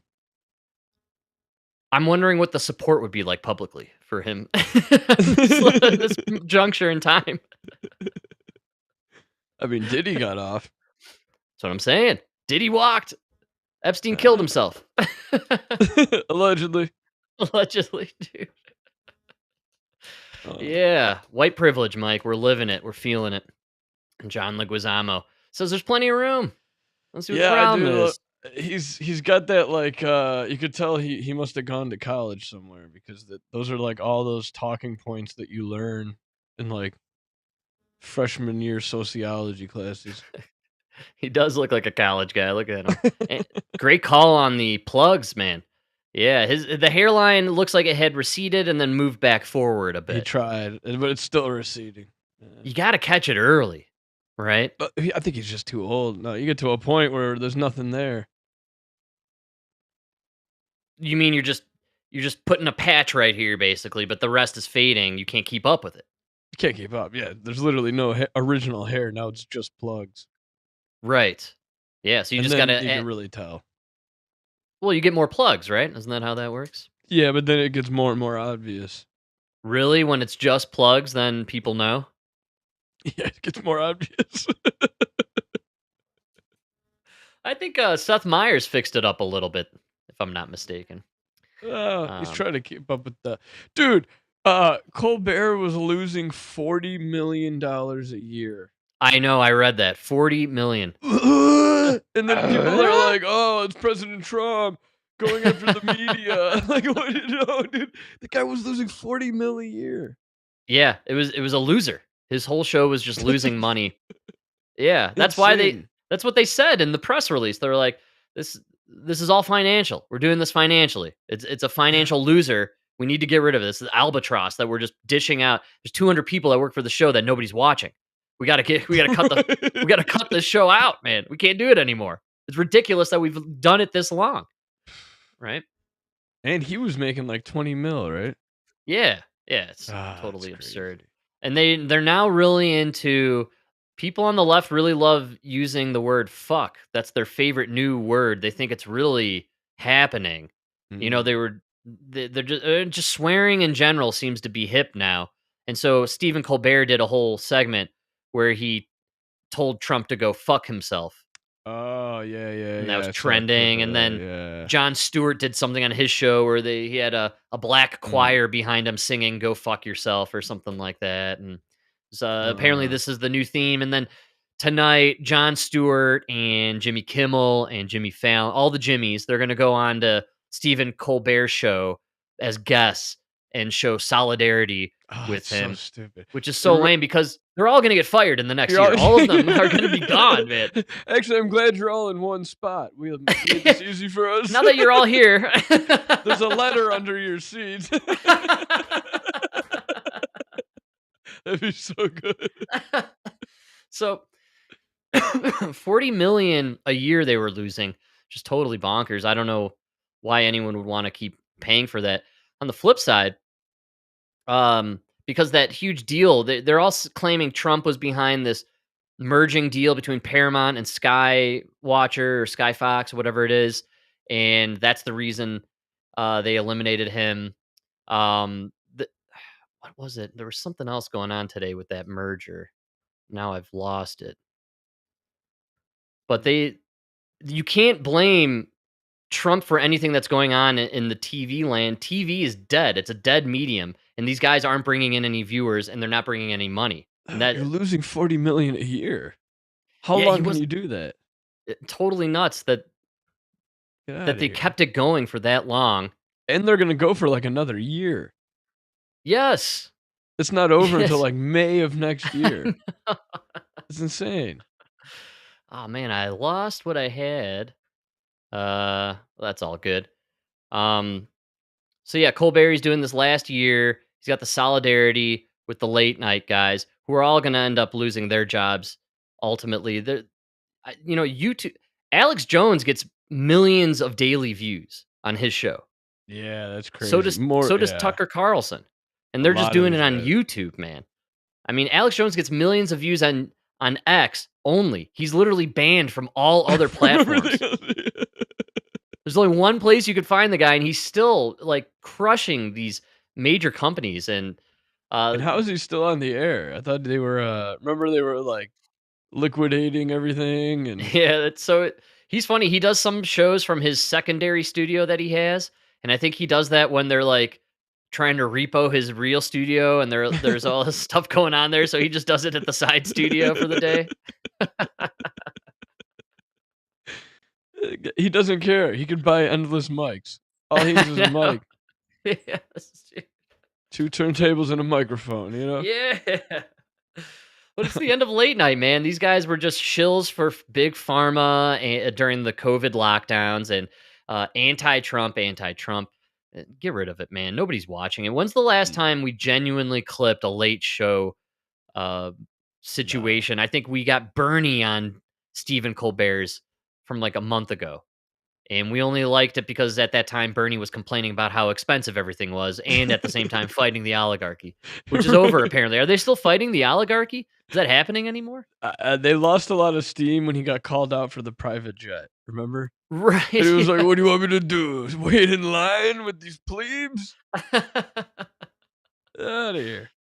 Excellent. Well,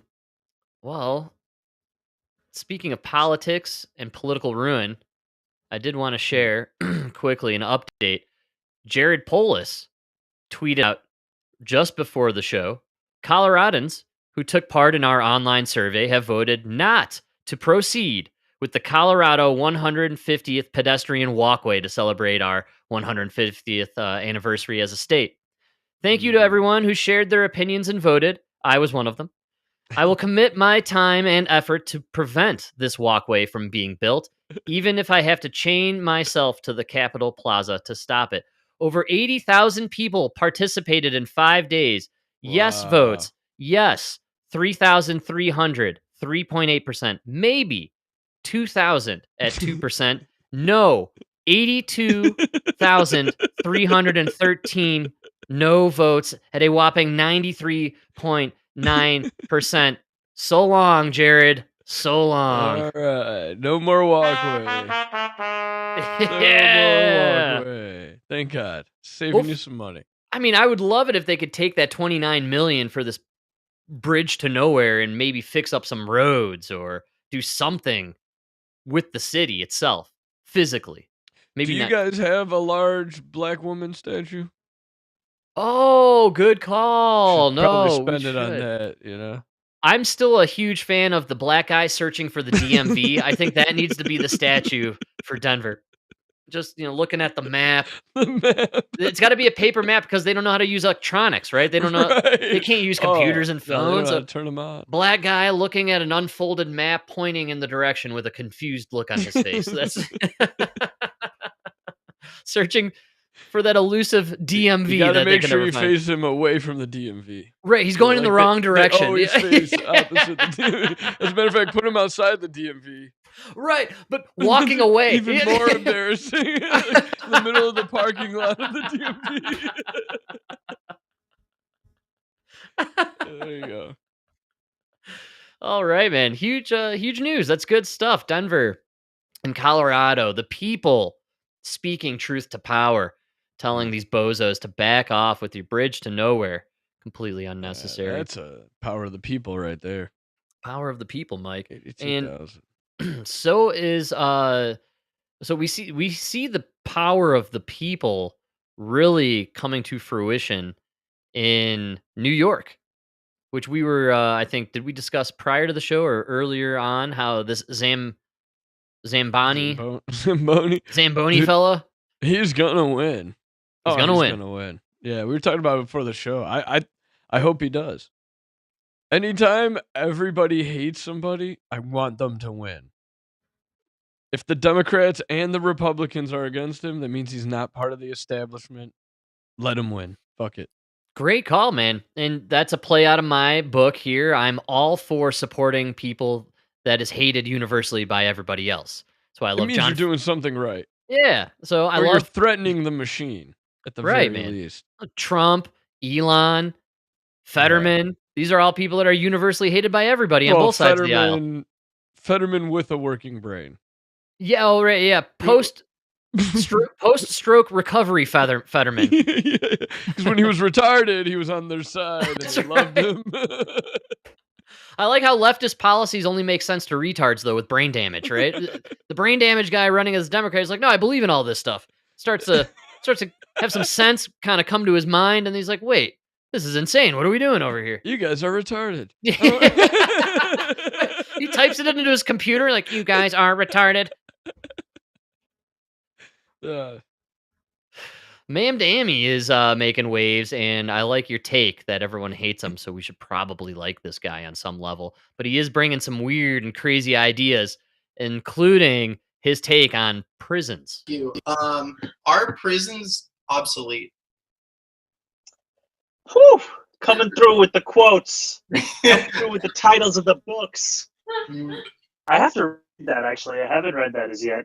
But I think that, frankly, I mean, what purpose do they serve? Right? I think we have to ask ourselves that, which is that, I think a lot of people who defend the carceral state, they defend the idea of it and the way it makes them feel. That's right, because it's... I've got a feeling. Yeah. Feeling deep inside. Wow. These people are retarded. Yeah, they don't dude, understand there's like just evil people out there. There's just people you can't have out in society. There's bad people. There are bad people out there, man. There are criminals. They need to be put away when we catch them committing crimes. That's what we're supposed to do. So we could debate over what causes that all day long. We could try to put programs to prevent them from, to prevent kids from becoming that. But we have to keep that locked up. You know what I mean? Absolutely, man. I mean, this guy wants to let murderers and rapists just roam free. What purpose do these jails really serve, Mike? Come on. Insane. Hey, Sounds that's like a your guy guy who now. grew up in a fucking rich ass neighborhood. Yeah, you know what I mean? That didn't have to worry absolutely. about the criminals. Ma'am Dammy is a trust fund kid, man. This guy's been living the high life since the day he was born. And so for him, he doesn't know what it's like to be, in a community with people who have been released from prison. Or, Right, you know what I'm saying? Like, right. just be people who've been corrected and now are out of the facility. Those are tough cookies to deal with. Rehabilitated. Yes, exactly. That's right, dude. So this guy's been sheltered. He's been living in, Stone Gate, communities for his whole life. He has no idea what it's like to Since be the day he was born, which was like 3 days ago. Because this Seriously. guy is so young. This guy's younger than us, man. I know. He's literally a kid to us, dude. How crazy is that? Yeah. Oh, man. So I think he's just saying these extreme things, very similar to how Trump was running his thing back in 2015, saying outrageous stuff to get the press, to get the play, to get the clicks, to get your name out there, get people talking about you.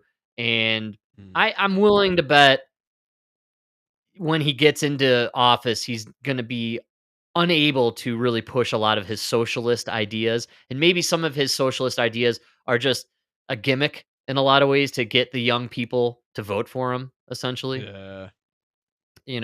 It's kind of a Joe Biden trick, too. I mean, Joe Biden ran on eliminating student loan debt. I know. How's everyone's debt forgiveness going for them right now? Have you been forgiven? Oh, they're still crying because their interest started again. 5 years after COVID. Yeah. Well, the point being is Democrats really love to run on big, bold, beautiful promises, but they never really follow through. So if this guy's truly a Democrat, he's promising a lot of spectacular stuff. Free bus rides and, no prisons and all this stuff. But is any of that stuff really going to happen? Or are we talking student loan forgiveness again here? And that's what I think. Or you're going to end up with like one government run bodega on a corner. Right, yes, exactly. There'll be a government bus line and it'll never run. It'll never be on time. It's just one bus, like retired school bus, run down. It'll say school bus with a K. Yes. Yeah, because anytime the government runs anything, it's crap, man. The government can't do anything right. Except the chemtrails. Well, they don't run the chemtrails. That's private companies who do the chemtrails. That's right. When you want something done right, you outsource to private corporations. That's how you do it. That's why we get nonstop geoengineering and chemtrails. NASA, NOAA, and private companies like the Rainmaker and Make Sunsets. The Rainmaker. Rest That in poor peace. guy. all Yeah, those I know. girls. That poor kid. He ruined his whole life just because he made a cloud 2 days before the biggest rainstorm in Texas history. A tiny little cloud. Now he's got to live with the souls of 100 little girls. I know, it probably does On weigh his on him though. conscience. Like, I bet you, no matter what people console him with or tell him, like, no, the government does that stuff. There's no way you're playing city. He's probably just in a dark place, man. Like all No, those kids. I'm the Rainmaker. I made the rain. God gave me this gift.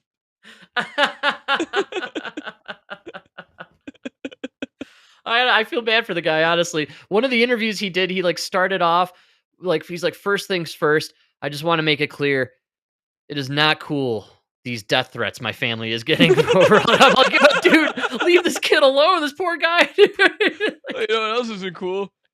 Flooding some little girls while they're trying to sleep at camp. Huh, Rainmaker? I just like I can almost have like a bird's eye view of the Rainmaker sitting out there with his mullet, and he's watching his plane fly up, and it sprinkles some fairy dust into a cloud, and he's like, yeah, we're making it rain. And then just off to the side, it's the HARP facility, and it's whipping up a hurricane, like just the blackest, darkest, super mile-long cloud you've ever seen in your life. Rips through Texas. Everybody blames the little cloud guy. Poor fella. Had to be him with his balloon. You know?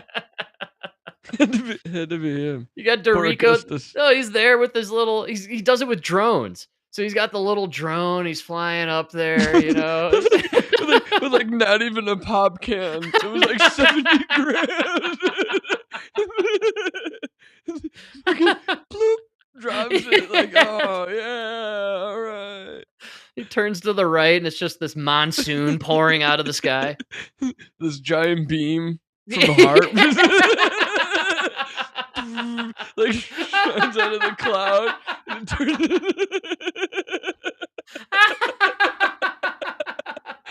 or like hits a lake next to him, and the lake just evaporates into the sky.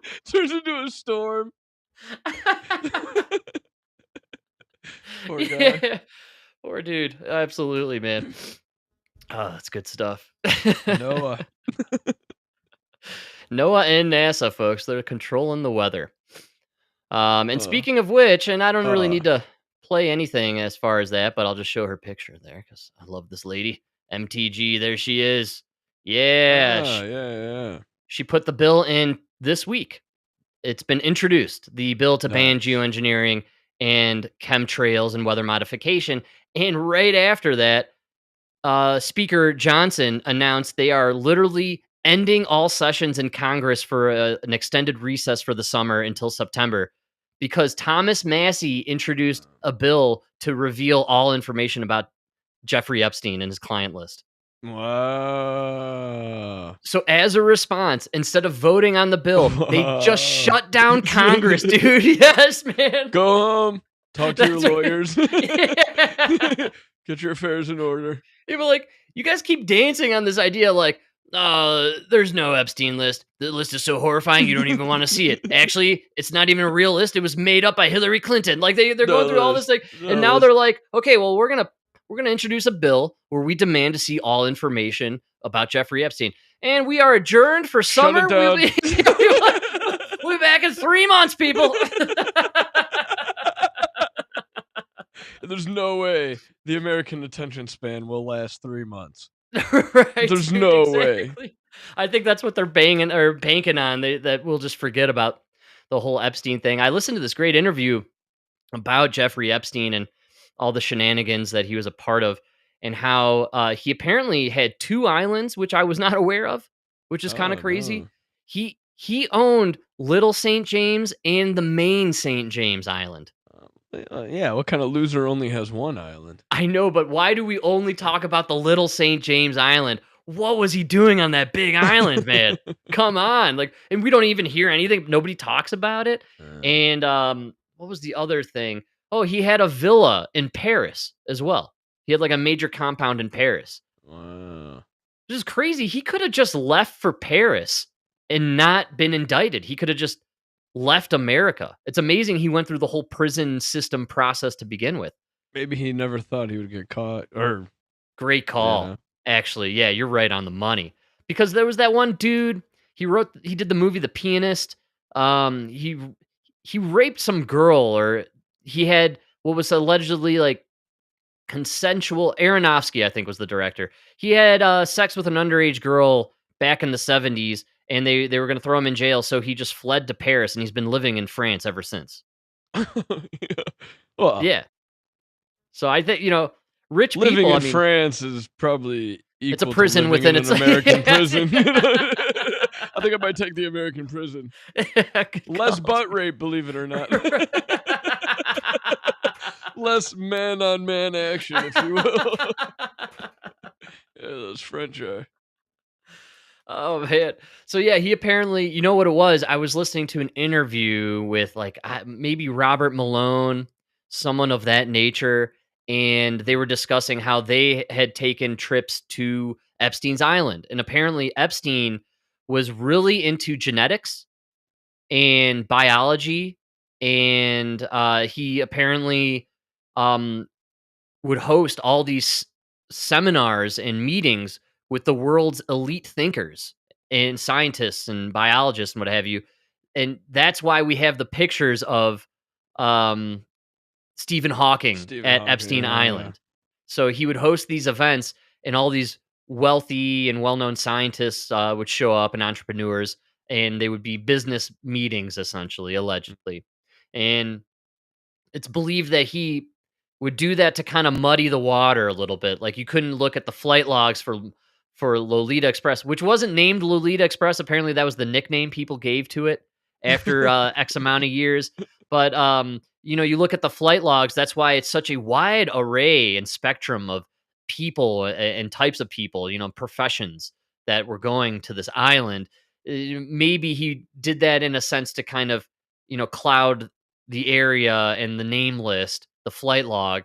So, you look at it and you're like, Bill Clinton was on this flight 17 times. What's going on this island? Well, Stephen Hawking was there 3 times.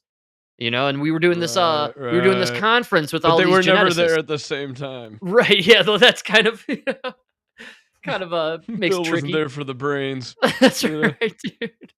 He was there for the massage, man. But I find that to be interesting with the whole Epstein thing. A lot of rumor and conspiracy theory out there that the ranch in New Mexico that he had was a place for cloning and genetic research. So that's why I find it very fascinating. That'd be interesting. He was into these guys. All that Alex aside, Jones was talking about how it's really crazy that Netanyahu talked to Trump, and then Trump changed his whole tune on Iran and everything. Right. And the war. So he's saying that the Israelis have the tapes. Probably. Most likely. Maybe a faction. Our the CIA is so massive and compartmentalized that there could be a group within the CIA that is tied with Mossad or what have you. And maybe there's something going on there, some sharing of information in the film. I mean, there's film. There's got to be film here, right? There's no way they destroyed all the film. And Mossad and Israel definitely involved. But I always thought it was kind of via the CIA. Like, we're going to compromise these people, and then our shadow web of characters will control the world behind the scenes. Maybe. All right. Maybe. Yeah. Maybe. All right. The Epstein thing is hilarious. I love how everybody all of a sudden is really into it. Nobody talked about Epstein for 8 years. Well, because now they think it'll take down Trump. So now it's important to talk about. Which is why I always bring up the 4D chess, my man. I'm still believing Trump maybe thought they hate everything I like. They like everything I hate. So I'm going to 180 them on this Epstein thing. And I'm going to be against releasing the Epstein tapes. Force them to release it. Make you force me to release it. That's, I think, how he's thinking, right? Yeah. Hey. Another maybe. All right. It means I'm cracking in there. I'm getting in. Something. You're getting close. You're on the right trail. Well, dude, you got something on here that I'm dying to know what it is. The greasy spoon. Yeah, I was hoping you would say that, man. Heck yeah. All right. I kind of saw something about it. Elon starting a restaurant. Is that? I think is it for real? Now we know why Elon and Trump did that whole charade that they hate each other now and we're separating, and Tesla and Trump are no longer connected on any level. We got a Tesla diner, my man. This is cool. I've rented Teslas in my day, and I enjoy the drive. The car is really fun. Teslas are super fun to get inside, cruise around. You feel like you're in the Jetsons or a spaceship. It's like you step into a Tesla, you're like, oh, we're in the future. It's 2025. All right. This feels like 2025. The worst part about the Tesla, the charging. Yeah. If you don't have a charger at your house or the hotel you're staying at where they could charge it overnight, because it takes like a full night to charge, you got to sit your ass at one of these charging stations and just wait, which sucks. For like an hour, even for the fast charge. Clearly, Elon figured something out. Mixing retro vibes with modern tech. Yeah, Tesla has opened its first diner and drive-in theater in Hollywood. This is a live picture from the ground. You can see you got the Teslas there, you got your Cybertruck, you got your big screen. There are two of them. Wow. There's a live video that looks like a computer. I don't know. You know what I mean? We're in a simulation now. I think it's official. Like we know we're in a simulation because we can no longer decipher fake CGI from the real world. And I don't know if this is the clip where they interview the gal that's there, but they're going to interview people. You'll see. This is real. This is on Santa Monica Boulevard, just off of Orange Drive. The diner officially opened at 4:20, with Musk calling it an island of good food, good vibes, and entertainment. The new two-story Tesla diner has 32 supercharger stalls, rooftop seating, car hop service, and they're short films. They play while you charge, and Tesla drivers get extras like in-car ordering and movie audio sync. The menu, classic American comfort food led by celebrity chef Eric Greenspan. I'm a big Tesla and Elon fan and also a big Tesla investor, and I'd heard about this upcoming opening, and it seems like a very futuristic place, and I heard the food's pretty good too, so why not? Well, I wanted to see the robots. All right, so they're interviewing the people. It's pretty cool inside. They have Optimus Prime. Is that the guy, Optimus? Yeah, the Transformer. Well, no, who's Bumblebee? No, who's Elon? Didn't he call his robots Optimus? Oh, the black and white. Let's see here. I got a shot of somebody here. They went through. This is a live, just regular person, going through the whole thing here. So you got the drive-through, you got the charging stations, the diner on the inside, the screens, and just a crowd of people hanging out. Pretty cool stuff. Excellent. They got really cool, good-looking food on the menu, and they have chicks on roller skates delivering the food to you at your car. This is a great idea. Dude, I simply do not understand how people shit on Elon Musk. This guy literally just has ideas, and he creates stuff, man. Like, what did everybody complain about with the Teslas and the charging? You're sitting there at the station and you got nothing to do. What did Elon do? He created a fucking diner to be at the station so you could just spend more money when you're hanging out. But dude, honestly, if they build one in Denver, I might get a Tesla finally. I mean, honestly, that's an awesome idea. The problem is you can only do that in a good neighborhood. You can't do that in every neighborhood. Oh, Mike, I think we established that without saying it. You know what I'm saying? I think we knew already where these Tesla diners are going to go in, right? You're not going to have one. They're going to like make you build one, in the south side Chicago. Like you want to build in Chicago? Right. You could do 3 in the north side, but then you got to put 1 on the south. Oh, because you don't have charging deserts in the south side of Chicago. Right. It's a charging desert, man. People can't get tomatoes, Frank. In an era where restaurants are shutting down and there's no new concepts anymore and everything is just rebooted and replayed and redone. We finally have something kind of new. This is a new modern idea. It's futuristic. Yes, it's a futuristic concept based on the other futuristic idea, the electric cars and the charging. So this is amazing. What's everybody else doing? Are we all just sitting around waiting for Elon to come up with something? Exactly. Is there nobody else?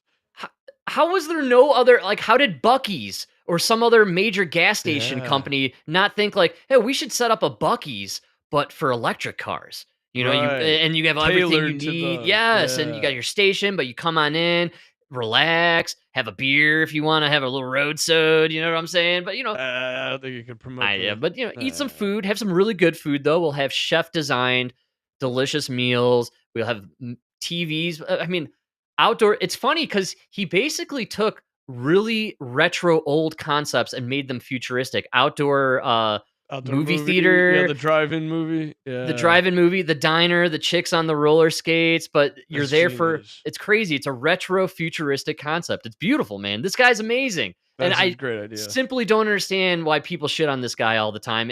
There's nobody else like him in our modern world. Not one, and from no other country. There's no Chinese Elon or Russian Elon or French Elon. We got our Elon, and he's from South Africa. We took this African and we brought him over here to America. You bet. Yeah. That's right. Threw him on a boat. That's right. Chains and all.